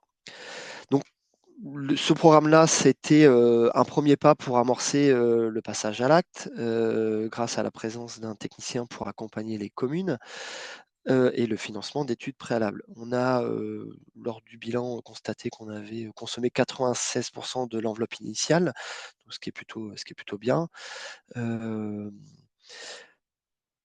qu'on a constaté aussi, c'est que le conventionnement sur 2 ans pouvait être plutôt court et qu'il était plutôt nécessaire de travailler sur un temps plus long, pour basculer en mode travaux, hein, parce que 2 ans, c'est assez court pour engager une démarche et passer, rapidement, en phase travaux, hein. On est plutôt encore sur des phases d'études, sur 2 ans. Donc ce qui nous amène au programme Acté+, pour lequel nous avons également candidaté et nous avons été lauréats de la saison 1 et nous candidatons, régulièrement aux différentes saisons pour, ajouter de nouveaux projets. Et donc là, on voit que ce programme, il est un petit peu plus étoffé en termes de contenu et il est aussi, plus long, sur la durée. Donc pour l'instant, on vient tout juste d'avoir l'avis de la saison 3, mais sur les 2 premières saisons, l'aide Acté représente environ 1,2 million d'euros pour, la communauté urbaine. Donc on voit qu'on a multiplié déjà, par quasiment 6 par rapport à Acté 2, donc c'est très, très important et très intéressant pour nous et on obtient donc des financements sur, les différents lots que vous pouvez voir à l'écran, notamment, ressources humaines, puisque ça finance 2 postes d'économe de flux. Un apprenti sera également financé à partir de septembre 2024. Et un poste non financé sur la saison 1 pourra peut-être faire l'objet d'une demande au titre du renouvellement de contrat de cette personne-là. Ce qui est également très intéressant, c'est la possibilité de financer des prestations d'études techniques et d'AMO préalables au recrutement d'un maître d'œuvre, et ça, c'est un vrai plus. Et nous, en tout cas, c'est ce que l'on préconise auprès de nos communes parce que, on constatait, très souvent, une réflexion au conseil municipal et demain on recrute un maître d'œuvre sans avoir vraiment un projet, très, très clair et très, très ficelé. Donc ce que propose aujourd'hui, Acte Plus en financement, amont aux travaux, nous paraît, très, très pertinent, et donc l'avantage que l'on y voit, c'est que ça permet aux communes de bien définir, leurs besoins, leur ambition environnementale, un budget et un planning, ce qui était pas forcément, le cas avant.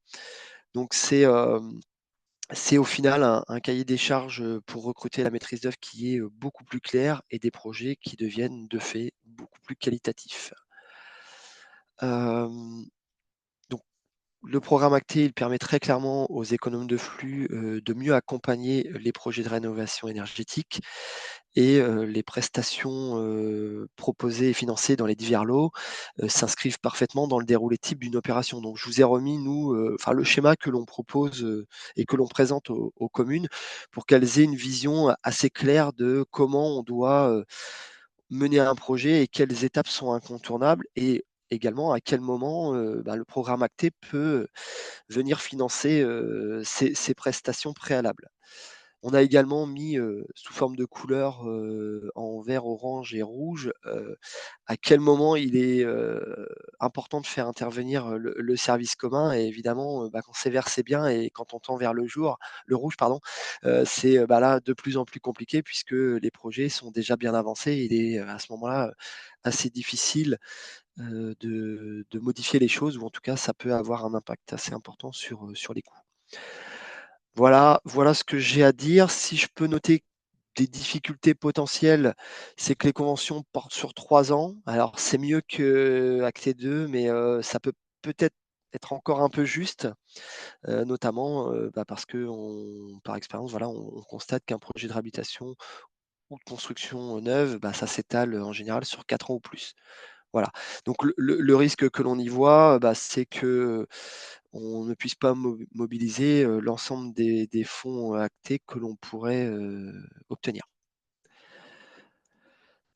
Voilà ce que je voulais vous présenter. Alors je suis pas, rentré dans le détail volontairement, je pense que ça va peut-être, amener des questions, et voilà, je suis, totalement disponible pour y répondre. Voilà, j'arrête mon partage d'écran. Merci beaucoup Arnaud pour ce Rex très utile et très inspirant. S'il y a des questions, on peut en prendre maintenant et sinon on passera au second retour d'expérience. Alors n'hésitez pas via le chat. Donc, il n'y a pas de questions dans l'onglet questions-réponses. Dans le chat, je n'en vois pas non plus. Vous pouvez lever la main si vous souhaitez également.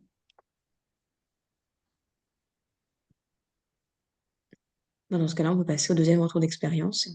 Très bien. Eh bien, merci beaucoup Arnaud. Et donc, je passe la parole Ouais. à Florence Damerin de la communauté de communes Saône-Beaujolais pour ce second retour d'expérience.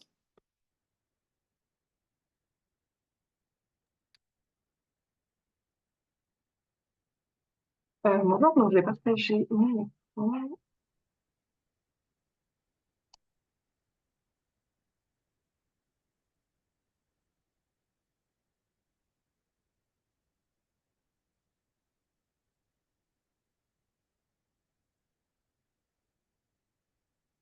C'est bon, vous voyez la présentation? C'est parfait.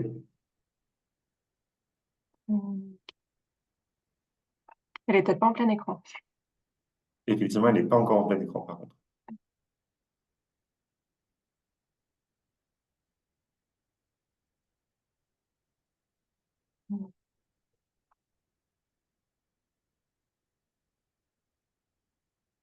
Je pense que vous pouvez utiliser l'icône tout en bas à droite, juste à gauche du Oui. moins, ouais, qui devrait permettre de faire fonctionner. C'est Parfait, bon. merci beaucoup. Oui, désolée, je le voyais plus. Aucun souci. Donc, Florence Davin, donc je suis responsable du service climat-énergie à la communauté de communes Saône-Beaujolais. Et donc, l'objectif, là, c'est de vous présenter donc, une mission intercommunale d'aide aux communes qu'on a mis en place en 2021 voilà, pour accompagner nos communes dans la rénovation de leurs bâtiments publics.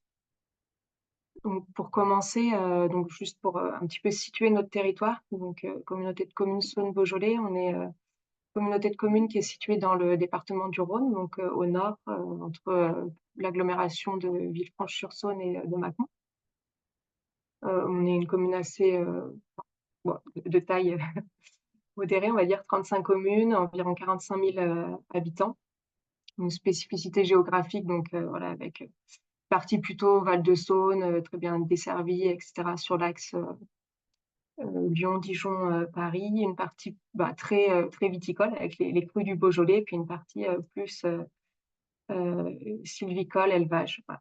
Et en termes de bâtiments, c'est environ 300 bâtiments communaux et intercommunaux, avec, voilà, comme dans beaucoup de territoires ruraux, du bâti ancien, avec notamment des bâtiments en pisé.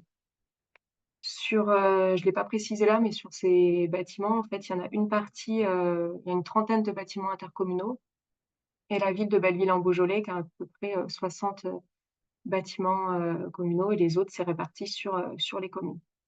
Au niveau des communes, donc Belleville-en-Beaujolais, c'est environ 15 000 habitants. Il y a une autre commune de 3 500 habitants. Sinon, les 33 autres communes sont des communes très rurales de moins de 3 500 habitants. Mais ce qui n'empêche pas qu'elles ont quand même un patrimoine bâti important. Sur en fait, notre dynamique territoriale, c'est une collectivité qui est très impliquée sur les questions de transition énergétique et écologique depuis environ 2010.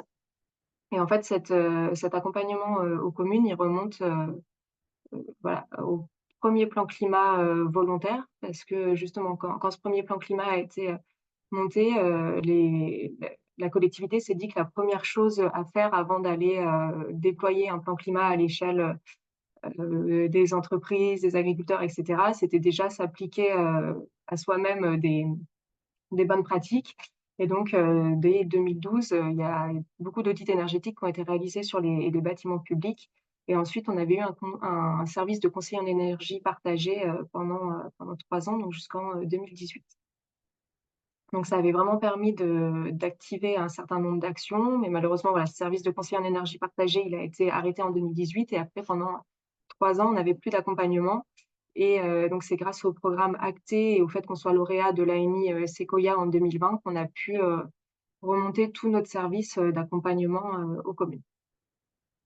Donc voilà, notamment lauréat d'ACTE 2, donc Sequoia 1 en 2020, début 2021. Et là, on est lauréat de Chêne, donc début 2024. Et en complément, on est aussi couvert par un plan climat air énergie territorial qui nous permet aussi d'agir, comme ça a pu être évoqué tout à l'heure, sur le patrimoine de nos communes. Donc, pour en venir à cette mission intercommunale d'aide aux communes pour la rénovation performante énergétique, donc on a appelé la MIAC RPE, en fait, on est une collectivité qui est fortement mutualisée depuis une quinzaine d'années. Donc, déjà, la communauté de communes est complètement mutualisée avec la ville de Belleville-en-Beaujolais. Donc, on a une direction générale commune et tous les services ressources sont communs. Donc, en fait, il y a déjà cette forte culture de la mutualisation qui est ancrée avec la ville-centre et qui, en fait, est élargie de plus en plus aux 34 autres communes. Et donc, il y a tout un schéma de mutualisation qui a été remis en place donc à peu près à la même période en 2021, donc avec l'appui d'un cabinet, etc. Et donc, voilà, il y a un certain nombre de missions mutualisées qui ont été restructurées. Donc, par exemple, il y a des missions mutualisées pour l'ADS, pour la prévention des risques, etc. Et donc, cette mission fait partie d'une mission mutualisée comme les autres. Et certaines missions sont payantes et certaines missions sont gratuites. Donc là, le choix a été fait que ça, c'est une mission qui est portée par la communauté de communes pour ses communes membres, voilà, de façon gratuite, entre guillemets. Voilà, donc pour préciser, on a donc 2 économes de flux et donc il y en a un qui est, pour les entités, mutualisées, communautés de communes et ville de Belleville en Beaujolais et un autre économe de flux qui est pour les 34 autres communes. Voilà, donc comme ça a pu être mentionné aussi, tout à l'heure, donc on rentre dans le cadre, de convention pour mettre, cet agent à disposition, des communes. Voilà, donc il y a une prise en charge forte de l'intercommunalité, mais en échange, les communes s'engagent également à nous fournir, leurs données de consommation pour qu'on puisse, bien faire remonter l'ensemble des informations dans les logiciels de suivi. Ils s'engagent aussi, s'ils veulent des financements derrière, à réaliser un audit énergétique, à définir des programmes de travaux, ambitieux allant, jusqu'à 60 d'économie d'énergie et ensuite à entreprendre une rénovation, globale. Donc pour rentrer un peu plus dans le détail de ce service, d'accompagnement, donc il y a une, prise en charge sur le volet, plutôt avant travaux et ensuite en phase de travaux. Donc en fait, ce qui a été, décidé, c'était, que pour encourager les communes à faire, des rénovations, globales et performantes, c'était de se dire qu'il fallait fortement les accompagner dans la phase, amont pour que, ouais, il y ait un certain nombre d'actions qui soient mises en place et qu'on arrive sur une rénovation derrière qui, portera ses fruits en termes de gains énergétiques, mais également en termes de réflexion, préalable sur les besoins, la programmation et cetera. Donc comme je l'ai déjà un petit peu évoqué, donc il y a un conseiller qui est mis à disposition, des communes. Donc je redétaillerai, ses missions, mais c'est les missions à peu près classiques, d'un économe de flux, comme que nous on appelle conseiller en rénovation, publique durable. Ensuite, la communauté de communes prend en charge, donc les audits énergétiques et les études de faisabilité, préalables. On finance également, de l'assistance à maîtrise d'ouvrage. Donc voilà, donc cet assistant à maîtrise d'ouvrage, il va aider la commune à définir son programme de travaux et à sélectionner la maîtrise d'œuvre. On se rendait compte que souvent il n'y avait pas forcément cette phase de sélection de maîtrise d'œuvre, de définition du programme et cetera. Souvent ça passait directement, en phase chantier, en phase marché de travaux et on prend également, d'autres études, plutôt, réglementaires, l'amiante, le plomb, les études structure, notamment s'il y a isolation de la toiture plus, photovoltaïque et également, s'il y a des questions d'accessibilité. Et enfin, c'est un petit peu, c'est complémentaire avec la rénovation, mais on a aussi, donc mutualisé un outil de logiciel de suivi des consommations, donc voilà, qui est pris en charge par l'intercommunalité pour, le compte de l'ensemble de ses communes. Et enfin, dans la phase ensuite de conception et réalisation, il y a une partie de la maîtrise d'œuvre qui est prise en charge. Donc là, c'est encore dans le cadre du programme, ACTé. Donc en tant que coordinateur du groupement, on redistribue les sommes, du programme ACTé aux communes, de leurs études de maîtrise d'œuvre. Et ensuite, je reviendrai plus en détail sur, d'autres accompagnements financiers qu'on met à travers, la valorisation des certificats d'économie d'énergie et un fonds de concours. Donc les missions de l'économe de flux auprès de nos communes, donc c'est assez classique des missions, d'un économe de flux, mais il est vraiment à disposition des communes pour toutes leurs questions. Il va les aider à rédiger des cahiers des charges, il va aussi faire le suivi des consommations et des bilans énergétiques avec, l'outil de suivi des consommations. Il les aide dans le choix de bureaux d'études, d'assistants à maîtrise d'ouvrage, de maîtrise d'œuvre. Il va aussi relire des devis, des marchés. Voilà. Et puis aussi, il y a un accompagnement important sur le volet, financier, donc notamment dans le cadre du contrat de relance transition énergétique, voilà, où l'économe de flux fait partie du comité technique pour, pour appuyer les dossiers, vraiment, performants et ambitieux d'un point de vue énergétique. Il accompagne aussi dans le cadre du décret, tertiaire, donc enfin éco-énergie tertiaire, donc il est aussi en charge de repérer tous les bâtiments qui sont soumis au décret tertiaire et d'aider la commune à définir son année de référence et à faire les déclarations, annuelles. Ensuite, voilà, il valorise aussi les C2E et là, il travaille sur le décret, VAX. Donc sur l'accompagnement financier, donc ce qu'on a mis en place, donc c'est une convention pour valoriser les C2E que je vais détailler par la suite. Il accompagne à la rédaction de l'annexe numéro 3 pour la DSIL, DETR et également pour les dossiers fonds verts. Donc on a aussi les programmes ACT, Sequoia et Chêne donc pour financer l'ensemble de la mission. On est aussi, voilà, on peut aussi accompagner sur des programmes type FEDER et du Rénov'. La connaissance de l'économie de flux de l'ensemble des projets permet aussi de faire le lien avec le fonds chaleur pour essayer au maximum, quand il y a des projets de rénovation et un besoin de changement de système de chauffage, de passer sur des systèmes de chauffage renouvelables. Et enfin, on a aussi le fonds de concours de la communauté de communes que je vais détailler. Donc sur la valorisation des C2E, donc on s'est beaucoup questionné sur ce sujet dernièrement parce que malheureusement, ça faisait quelques années qu'on ne valorisait plus les certificats d'économie d'énergie des travaux des communes. Donc on a mené un travail notamment avec notre association régionale Auvergne Énergie Environnement, voilà, pour voir quelle était la meilleure façon de valoriser les C2E avec les moyens qu'on a actuellement. Donc on a fait un petit benchmarking et puis on a été voilà, accompagné aussi par Aura 2E et puis par des retours d'expérience. Donc on a choisi de prendre un opérateur qui valorise les C2E pour nous, qui ont fait une convention uniquement communauté de communes et opérateurs, mais qui fonctionne aussi pour nos communes membres. Et c'est aussi une convention qui n'a pas de volume minimum de C2E, parce qu'on avait rencontré des difficultés où on avait trop de petits projets, on n'avait pas des volumes assez suffisants pour valoriser les C2E. Donc, on a conventionné récemment avec Helio Solutions, qui est un opérateur, mais il y en a d'autres.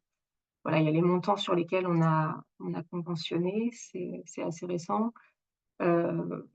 En valorisant les C2E de façon directe, il y a sûrement possibilité d'optimiser, mais en tout cas, nous, c'est une solution qui est vraiment, on va dire, simple pour nous à mettre en place.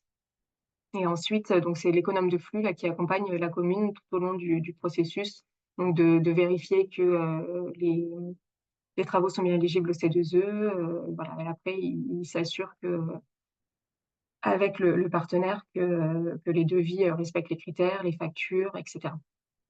Et ensuite, c'est la commune qui fait un appel à titre de recette pour récupérer les C2E. Donc, sur des premiers dossiers là, qu'on vient de déposer, par exemple, pour une isolation de murs extérieurs, voilà, la commune peut toucher environ 7 000 € de C2E sur des coûts de travaux à 66 000 €. Voilà, c'est toujours ça de prix en plus qui n'était pas valorisé ces dernières années. Et enfin, le fonds de concours, donc c'est un outil qui a été présenté donc, en première partie du webinaire. Voilà, donc grâce à Acte, on a vraiment mis le focus sur l'accompagnement en amont des travaux, donc vraiment avec l'économe de flux, le logiciel de suivi et toutes les études audit, AMO, maîtrise d'œuvre, etc., pour qu'on aboutisse à des travaux de rénovation énergétique performants. Et ensuite, la volonté de la communauté de communes, ça a été d'aussi accompagner le financement des travaux, pour que les communes ne se limitent pas, ne revoient pas les performances énergétiques à la baisse du fait du budget conséquent. Donc voilà, les critères initiaux du fonds de concours, c'est aussi pour justifier un fonds de concours, il fallait qu'il y ait un lien de manière connexe ou annexe avec une compétence ou un intérêt communautaire, un intérêt intercommunal intracommunautaire, un intérêt en matière de transition écologique et prioritairement de transition et de sobriété énergétique, aussi un intérêt en matière d'attractivité par rapport à la dynamique des centres-bourgs, des centres-villages, et un intérêt en matière de lien social ou de solidarité. Donc ça, c'est des critères qui ne sont pas pondérés, mais il faut que le projet ait un haut niveau de qualité environnementale. Je vais revenir dessus. Donc ce fonds de concours, il y a les deux communes de plus de 3 500 habitants voilà, sont exclues du fonds de concours à leur demande, parce qu'elles ont considéré que c'était vraiment un fonds de concours qui avait vocation à aider les plus petites communes qui avaient moins de moyens. La CCSB n'abonde pas à plus de 80% du financement. Il y a eu des évolutions, effectivement, maintenant on peut aller jusqu'à 90% sur les écoles, mais cette règle va rester à 80%. Et le fonds de concours n'exonère pas la commune de la recherche de tout autre financement. Et si elle trouve d'autres financements par ailleurs, la communauté de communes vient vraiment en dernier. En 2023, donc, ce fonds de concours, il finançait à peu près jusqu'à 5% des projets classiques et 10% des projets exemplaires. Il a été revu en 2024 pour aider les communes qui en ont le plus besoin et il est pondéré sur les recettes réelles de fonctionnement. Voilà. Donc ça a été défini par notre direction générale. Je ne vais pas forcément rentrer vraiment dans les détails, mais il y a d'autres hypothèses qui avaient été envisagées, mais on est resté sur les recettes réelles de fonctionnement. Et en fait, en fonction de ces recettes réelles de fonctionnement, on peut financer entre 10 et 22% du projet. Donc voilà, donc suivant ce revenu réel de fonctionnement entre 10 et 22, et ensuite il y a des points bonus. Donc si c'est un BBC rénovation, on va ajouter 3%. Si il y a également un changement de système de chauffage renouvelable, 2%. Prise en compte de la biodiversité, plus 5%. Une gestion de l'eau, 2%, et matériaux biosourcés, etc. Sur la prise en compte de la biodiversité, les communes ont également, je ne l'ai pas présenté dans toutes les études, mais il y a aussi une étude qui est financée par la CCSB et qui est obligatoire, qui est la prise en compte de la biodiversité, donc un diagnostic qui est réalisé par la LPE. Donc voilà, il y a tous ces points bonus et on arrive à une limite de financement de 25%. Voilà. Et voilà, ça c'était pour conclure sur le fonds de concours. Un exemple qui a été donc présenté en commission des maires. Donc, par exemple, une commune qui a 500 000 € de recettes réelles de fonctionnement, qui a un projet 1 400 000 € sur un équipement de 600 mètres carrés. Donc là, c'est un projet, on va dire, qui a un peu tous les bonus: BBC rénovation, chaudière biomasse, aménagement pour la biodiversité et utilisation d'écomatériaux, avec du bois local pour la charpente. Donc là, on est sur une commune qui a un stock de 18% avec 28% de bonus. Donc il va y avoir 25%.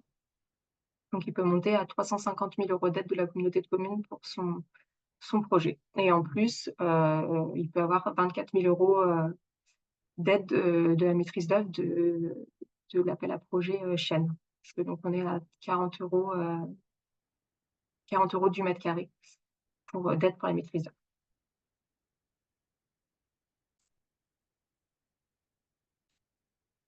Voilà, sur le fonds de concours. Et peut-être juste pour conclure, voilà, j'ai beaucoup parlé du programme ACTE qui nous a accompagnés. Juste pour montrer ce que ça représente. Donc ça, c'était sur la 2021-2023, et maintenant on est sur Chêne. On a reçu à peu près 480 000 € d'aide, et donc notamment en ressources humaines, pour le logiciel de suivi des consommations. Également, donc c'est 290 sites qui ont été intégrés dans le logiciel. Au niveau des études techniques, c'est 100 audits énergétiques qui ont été réalisés. Et on a pu aussi financer 10 projets qui étaient plus matures et qui étaient en maîtrise d'œuvre. Et donc et là sur la suite, donc maintenant sur Chêne, on aura quasiment plus d'audit énergétique, parce qu'on a considéré que ça avait vraiment été fait dans l'appel à projet Sequoia. Et par contre, on va plus financer donc de l'AMO pour ceux qui passent en phase avant travaux, et de la maîtrise d'œuvre pour ceux qui ont déjà fait toutes ces phases-là dans le cadre de Sequoia.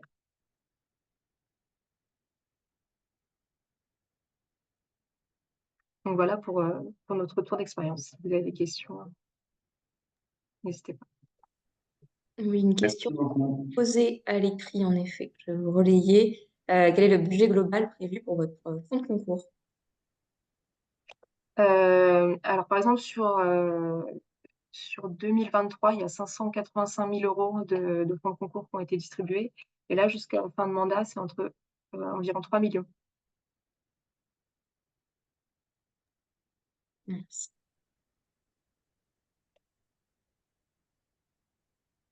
Alors, il n'y a pas d'autres questions à l'écrit. Alors, tu as des questions de ton côté? Non, pour moi, tout était très clair. Mais s'il y a d'autres questions, que ce soit sur le fonds de concours qui a été présenté ou le service commun qui a été présenté par Arnaud précédemment, n'hésitez pas.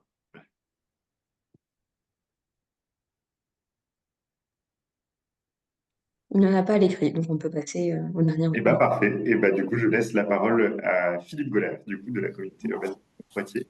Oui, bonjour à tous. Donc, c'est Oriane qui va présenter, parce que moi, j'ai pas la main, là. Je suis sur une version navigateur. Et ça va même être moi, à vrai dire. Et je Ah, m'en occupe. d'accord, Adam. Alors, ce que je vous propose éventuellement, je lèverai la main pour passer les diapos comme ça sur la visu, si vous voulez, Parfait. d'accélérer. Donc, bonjour à tous. Donc, je suis Philippe Goller, donc directeur énergie à Grand Poitiers. Et donc, voilà. Donc, nous, Acté nous a permis à l'époque de nous rapprocher de Grand Châtellerault, puisqu'à l'époque, l'idée, c'était quand même de fédérer à l'échelle du département les intercommunalités qui existaient. Et donc, nous, on peut dire que c'est grâce à ce programme Acté qu'on a été appelé la communauté d'agglo de Grand Châtellerault pour candidater ensemble. Je vais Alors, laisser, excusez-moi. laisser quelques secondes à Adam pour arriver. Ouais, excusez-moi, on a un petit problème d'affichage. Ça arrive tout de suite. Voilà. Donc c'est bien, Est-ce on que voit c'est bien. bon? Ouais, c'est parfait, Adam. Parfait. Ok, Super. parfait. Donc nous, par rapport donc c'est ce que je vous disais, Acté a donc permis de rapprocher ces deux intercommunalités. Donc nous, on avait chacun déjà des conseillers en énergie partagée qui s'appelaient les CEP, qui étaient dans les financements de l'ADEME de l'époque. Acté arrivait en disant, nous, c'est plutôt économe de flux. Donc nous, aujourd'hui, on a tout mis à plat et désormais, on appelle tous ces agents, en fin de compte, les accompagnateurs et conseillers en énergie, quel que soit le financement des uns et des autres. Voilà. Donc,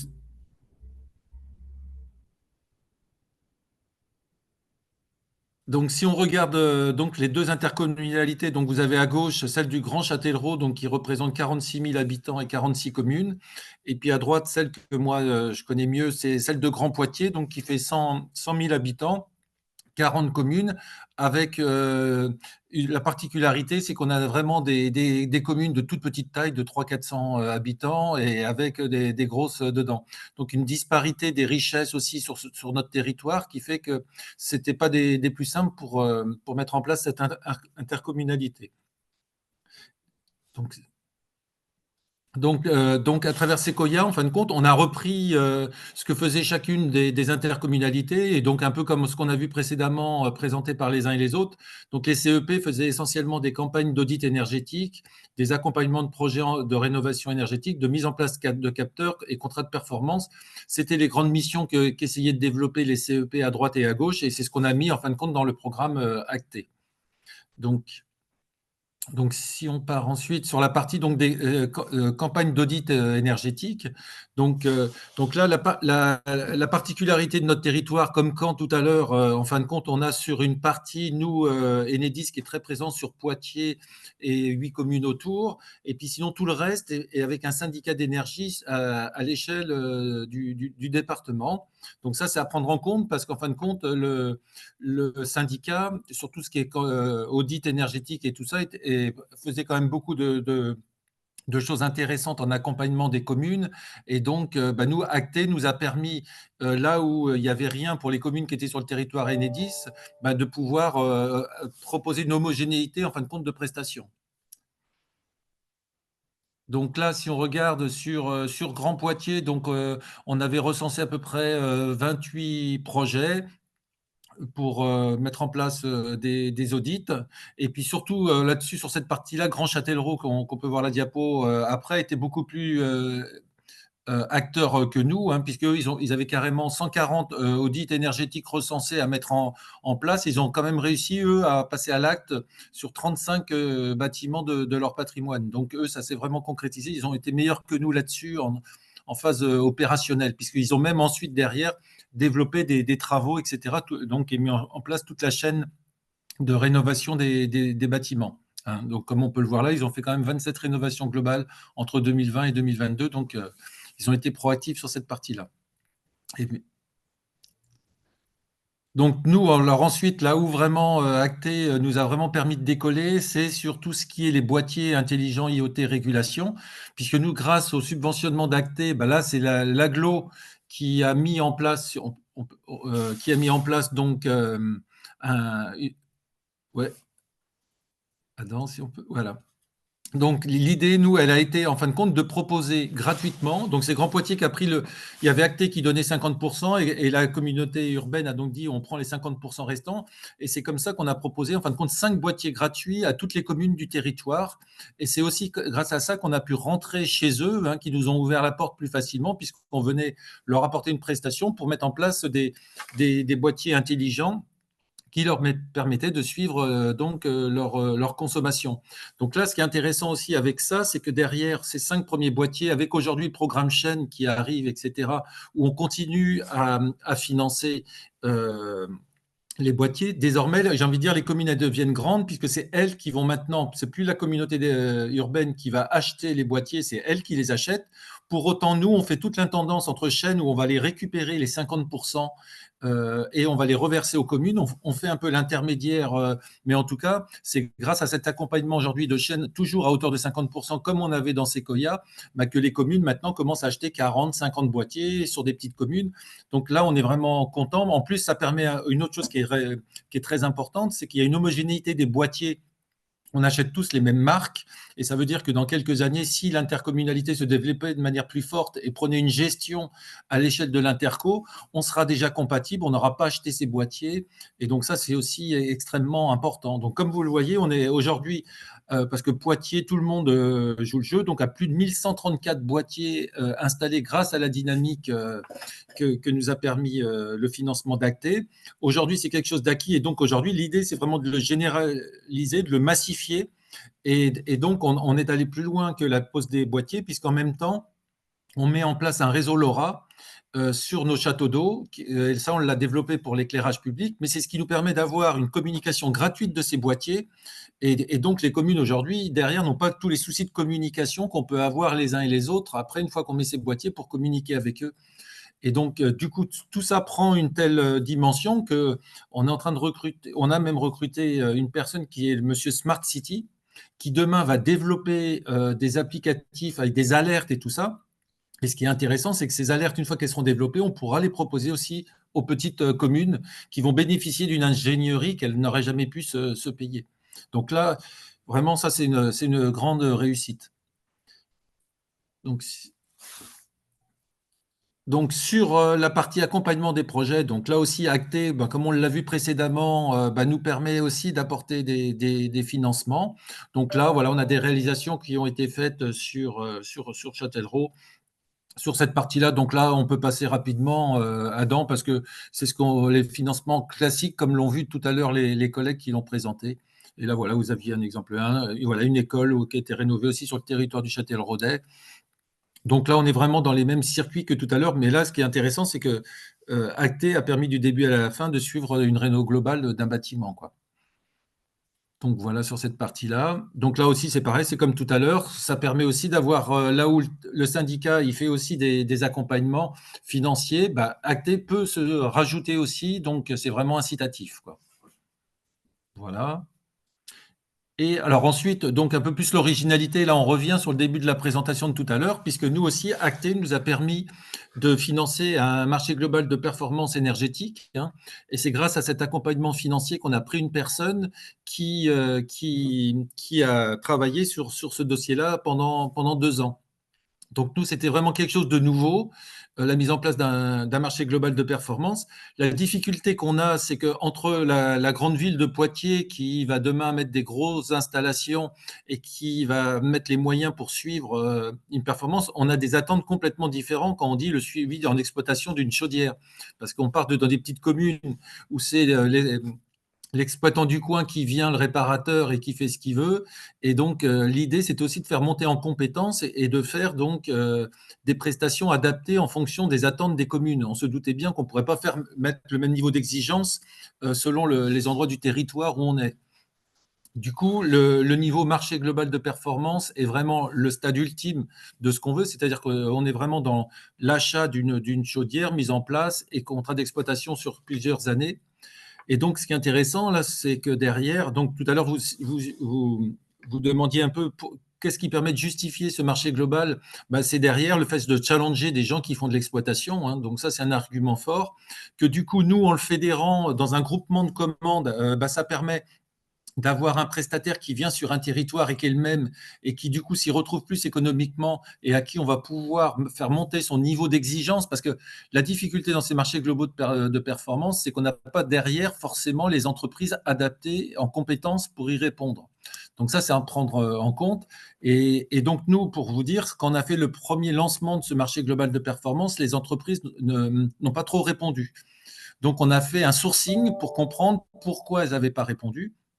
Et donc ça, pour ceux qui veulent le mettre en place, c'est important à retenir, c'est qu'elles nous ont dit, dans votre groupement de commandes, on aurait eu besoin d'avoir des choses concrètes qui, derrière, faisaient qu'on candidatait. Et pas juste dire candidater sans avoir la certitude d'avoir 2 millions de travaux pour pouvoir venir. Si on veut avoir des gros comme les NJ, FH et tous ces gens-là qui viennent, ils nous ont dit, il nous faut un minimum de quantité dans un marché global de performance. Et après, ils disent, si on a ce minimum de chantiers potentiels. Après, nous, on viendra et on élargira le spectre. Donc, si vous avez besoin d'infos là-dessus, donc nous, on le refait. C'est pareil, un marché global de performance, il faut vraiment bien l'expliquer à toutes les entreprises autour de votre territoire. Il faut les appeler à l'avance pour leur dire, voilà notre intention, parce que l'envoyer juste comme ça sur les marchés publics, souvent, ils ne comprennent pas forcément ce qu'on attend d'eux. C'est tellement nouveau pour eux. Et puis, bien choisir la période aussi où vous l'envoyez par rapport aux réponses des entreprises. Donc voilà. Donc, du coup, voilà, c'était quoi la montée en compétences, hein, bien sûr, qu'on espérait à travers ce marché global de performance. Donc là, c'est un peu ce que je vous ai dit. Et optimiser aussi les chaudières qu'on met, etc., etc. Donc, si on fait le bilan en 2024, nous, on a été, grâce à Acté, on avait déjà pu lancer des choses. On a vu Chaîne qui arrivait et qui, du coup, permettait de monter en puissance, puisque nous, avec Acté, on avait contractualisé à l'époque 274 000 euros de subventions. Mais aujourd'hui, là, dans Chaîne, maintenant, on est sur des millions, on parle plus en millions de travaux, etc., avec des subventions derrière. Donc, on monte vraiment en puissance. Et alors, du coup, là où on était content, c'est qu'il y a le Sequoia en ce moment, je ne sais pas comment il s'appelle, celui-là, Adam, là, qui vient combler l'inertie qu'il y avait un petit peu eu entre la mise en place de chaînes, parce que nous, il y avait eu pas le temps de mettre en place chaîne, qui demande des dates d'inscription beaucoup plus fermes, strictes qu'auparavant. On avait des dossiers qu'on a pensé inscrire et qu'on ne pouvait pas. Et heureusement, là, il y a eu la FNCCR qui est venue nous proposer un Sequoia Plus là, de rattrapage et qui va nous permettre de mettre des dossiers qu'on avait prévus dans chaîne et qui n'ont pas pu être inscrits, ce qui fait que vraiment, c'était pour vous dire que nous qui sommes depuis le début entre Sequoia, l'avenant Sequoia et chaîne, on a pu faire une continuité auprès d'accompagnement, auprès des communes, qui est très appréciée, sans rupture de date et de délai, quoi. Et donc, on remercie quand même la FNCCR, ça on peut le passer, Adam, de la simplicité qu'on a quand même dans tous ces dispositifs de subventionnement, ce qui n'est pas le cas pour travailler en ce moment sur des choses avec le FEDER et toutes ces choses-là. Donc, on apprécie quand même au quotidien les facilités que nous permet le dispositif de la FNCCR. Voilà. On peut passer peut-être une autre diapo, peut-être, Adam, parce que celle-là, c'est peut-être pas le plus... Ouais. Voilà. Je ne sais pas s'il y a des questions. Merci beaucoup, Philippe, pour ce retour d'expérience très utile là aussi. Écoutez, s'il y a des questions, on peut les prendre. Je ne sais pas si je vois dans le chat. Il y a une question pour votre retour d'expérience. Ensuite, j'en poserai tout de suite une un peu plus générale pour les différents retours d'expérience pour que vous puissiez vous préparer. Combien de temps pour mettre en place le CPE et le groupement de commandes? Et ma question un peu plus large était comment les uns les autres, vous voyez la question également du confort d'été, venir dans les sujets de rénovation. Alors, par rapport à la mise en place du contrat de performance énergétique, il faut vraiment prendre en compte qu'on sort un marché où les gens qui répondent localement ne savent pas de quoi on parle. Ça veut dire qu'il y a tout un travail à faire auprès des acteurs du bâtiment dans votre territoire pour leur dire attention, dans 6 mois, on va lancer un appel d'offres un peu nouveau, un peu particulier. Préparez-vous. Vraiment, on vous invite à discuter beaucoup en amont, en parallèle, avec les acteurs locaux pour faire le service après-vente de ce marché. Sinon, vous risquez d'être déçus dans les réponses des uns et des autres parce que, à l'inverse, un marché global de performance, pour une entreprise qui y répond, il y a de l'investissement en temps humain. Et c'est pour ça qu'il leur faut un minimum de garantie dans leur bureau d'études pour y répondre. Donc, grosso modo, il faut vous dire qu'un marché, il faut se dire, ce n'est pas avant 1 an le temps de mettre tout en place. Et c'est pour ça, c'est ce que je vous disais tout à l'heure, travailler aussi sur un minimum de tranches fermes où vous pourrez donner des dossiers qui sortiront, quoi. Sinon, vous n'aurez pas beaucoup de candidats qui viendront. Il faut se le dire. Il faut être concret, quoi.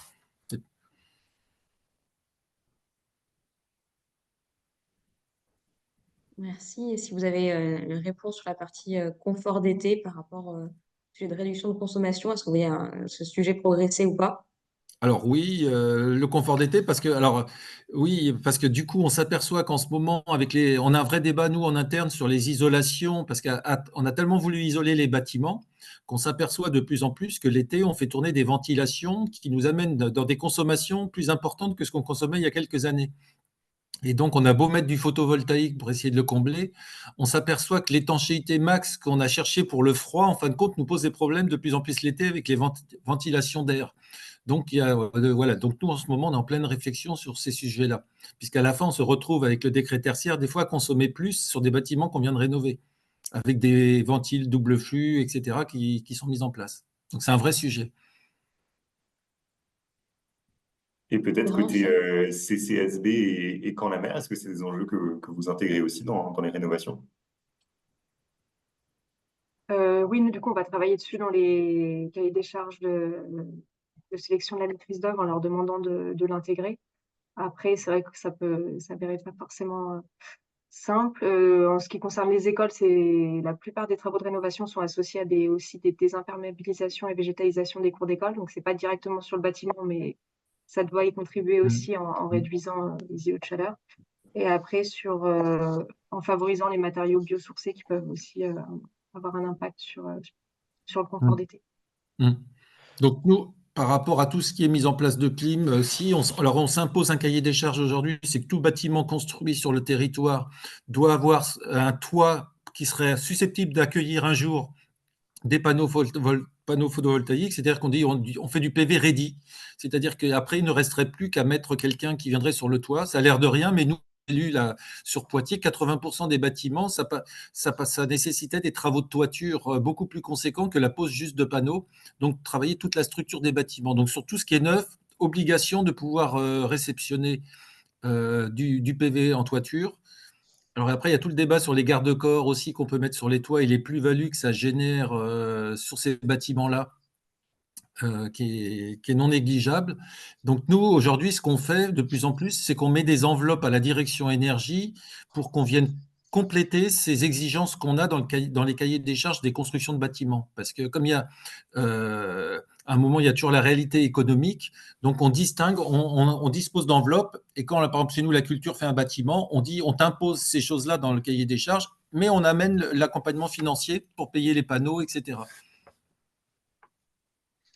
Ok, et juste pour compléter au niveau de Camp la Mer, bien évidemment, on traite aussi le sujet du confort d'été, même si on est un petit peu plus au nord que les autres territoires, mais il fait aussi chaud chez nous.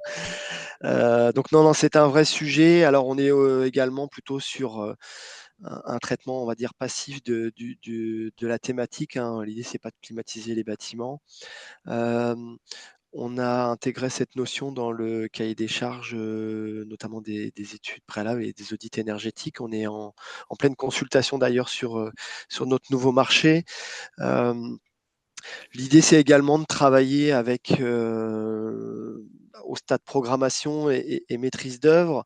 La difficulté pour traiter ce sujet-là, c'est que quand c'était traité, on le regardait qu'à l'échelle du bâtiment, mais je pense qu'il faut le regarder de manière un petit peu plus large, au moins à l'échelle de la parcelle, voire un peu plus loin. Donc, ça amène d'autres façons de travailler qu'on n'avait pas forcément aujourd'hui, quoi.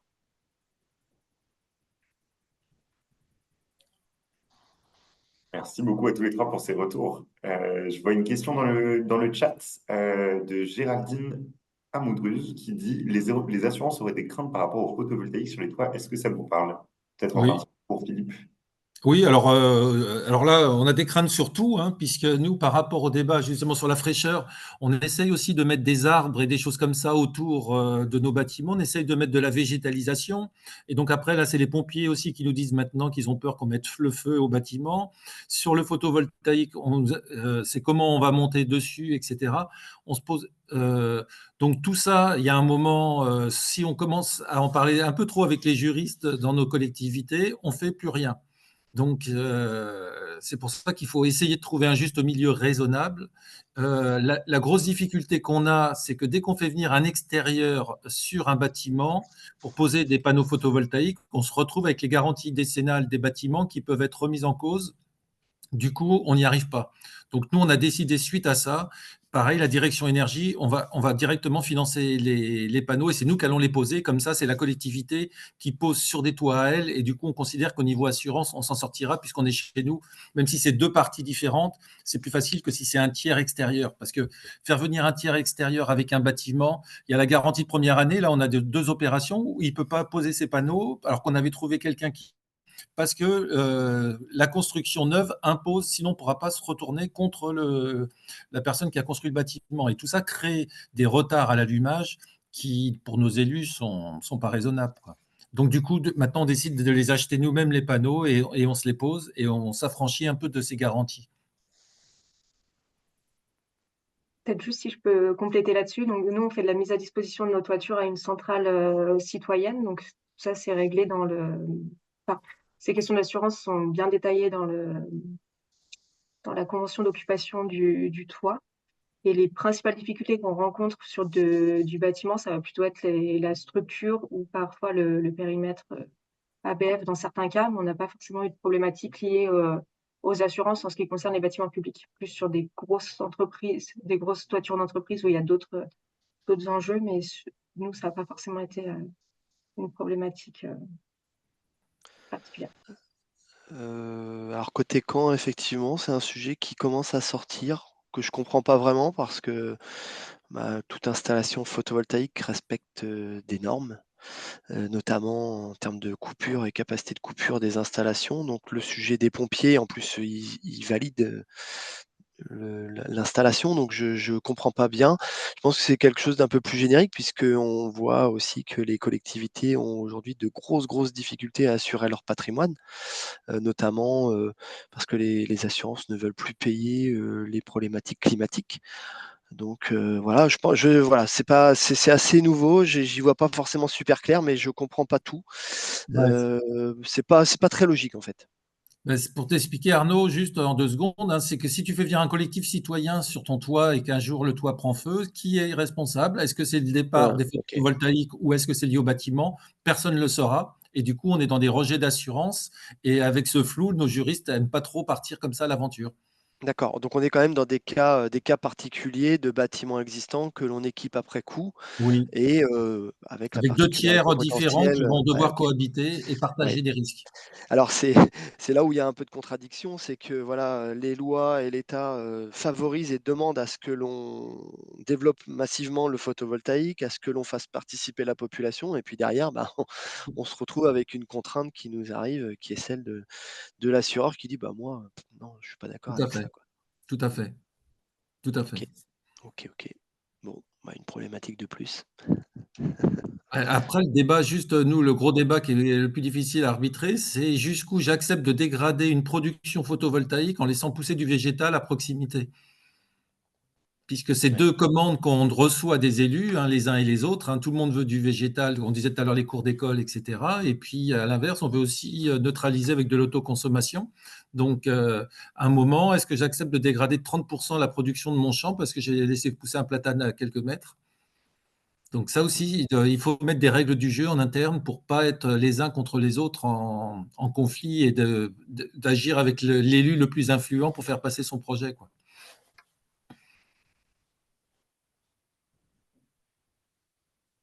On a encore un peu de temps pour des questions. En attendant, je vais lancer une courte question à l'écrit qui porte,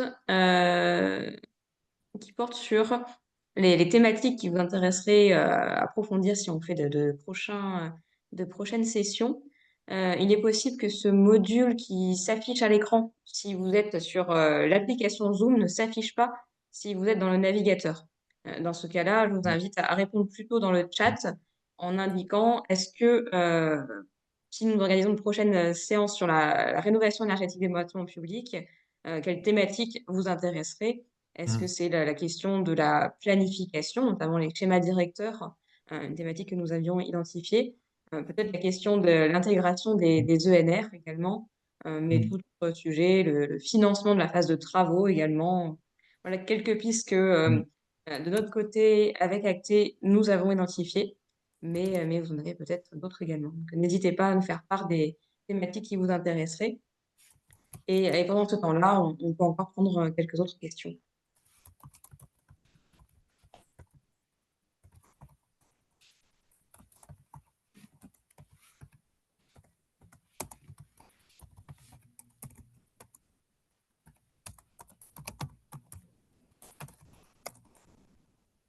Donc si du côté des intervenants, vous avez, d'autres compléments à apporter à ce que vous avez pu, indiquer lors de votre présentation.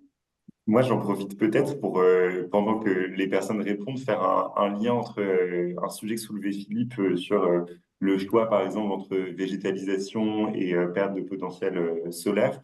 Pour ouvrir une question plutôt pour vous, Florence, vous avez notamment indiqué que dans les projets de rénovation que vous conduisiez, il y avait une prise en compte de la biodiversité avec des études sur la biodiversité que vous pouviez prendre en charge dans le cadre du fonds concours, il me semble notamment. Est-ce que vous pourriez nous en dire un peu plus? Parce que c'est vrai que c'est un enjeu qui est assez important et qu'on n'a pas pu beaucoup aborder aujourd'hui, donc sur cette prise en compte de la biodiversité dans vos projets de rénovation énergétique. Oui, c'est assez. Enfin, ce diagnostic biodiversité, il est assez récent. Il a été mis en place sur un bâtiment pour l'instant. Et en fait, c'est surtout un diagnostic sur le patrimoine existant et ancien, dans lequel on peut trouver des espèces protégées. Et derrière, ça va surtout être des préconisations dans les travaux pour essayer de maintenir l'espèce où elle est ou éventuellement de la déplacer. Ça va notamment être des chauves-souris dans les combles ou des oiseaux qui nichent. Parce que dans le bâti ancien, en fait, est très favorable, entre guillemets, à la biodiversité. Et donc, c'est s'assurer en amont s'il est présent ou pas et d'éviter de le déranger pendant les travaux et de le conserver après les travaux. Et après, c'est plus que des aménagements classiques de mettre un nichoir. Ouais, c'est vraiment s'assurer de la préservation de la biodiversité présente dans le bâtiment. Merci beaucoup, très clair. Il y a une question dans le chat. Faut-il un PPI pour avoir un CPE ou un marché global? Faut-il un PPI? Je ne comprends pas vraiment la question du coup. Nous, par exemple, on a mis on monte l'accord cadre, etc., à l'échelle de l'interco, et après les communes, elles peuvent en disposer. Et dans le cadre de leur opération, si elles utilisent ce marché global de performance, elles devront payer dans le cadre de ces travaux. On monte c'était tout à l'heure le début de la discussion. L'intercommunalité propose un groupement de commandes et paye tout. Et après, c'est comme un marché à bon de commande. La commune qui veut faire son projet sur ce MGPE, hop, elle passera une commande le moment venu.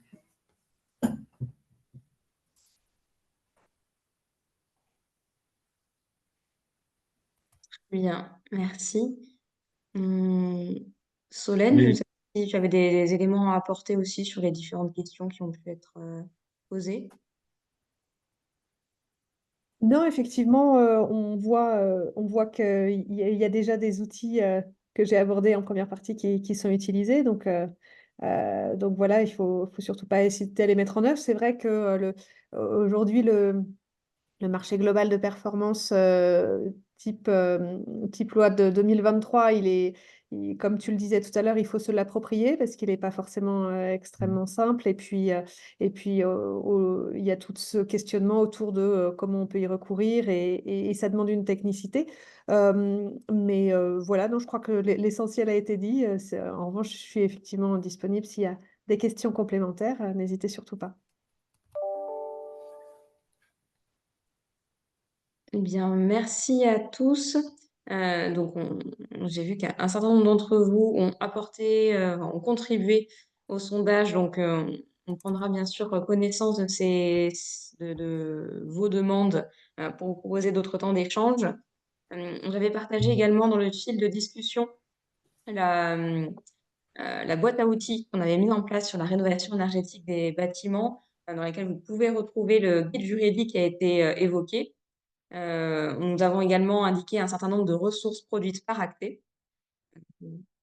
à remercier tous nos intervenants pour les partages d'expertise et de retours d'expérience et à vous souhaiter à tous une bonne journée. Merci à tous. Très bonne journée. Merci. Merci. Merci beaucoup à tous les intervenants. Très bonne Au journée. revoir.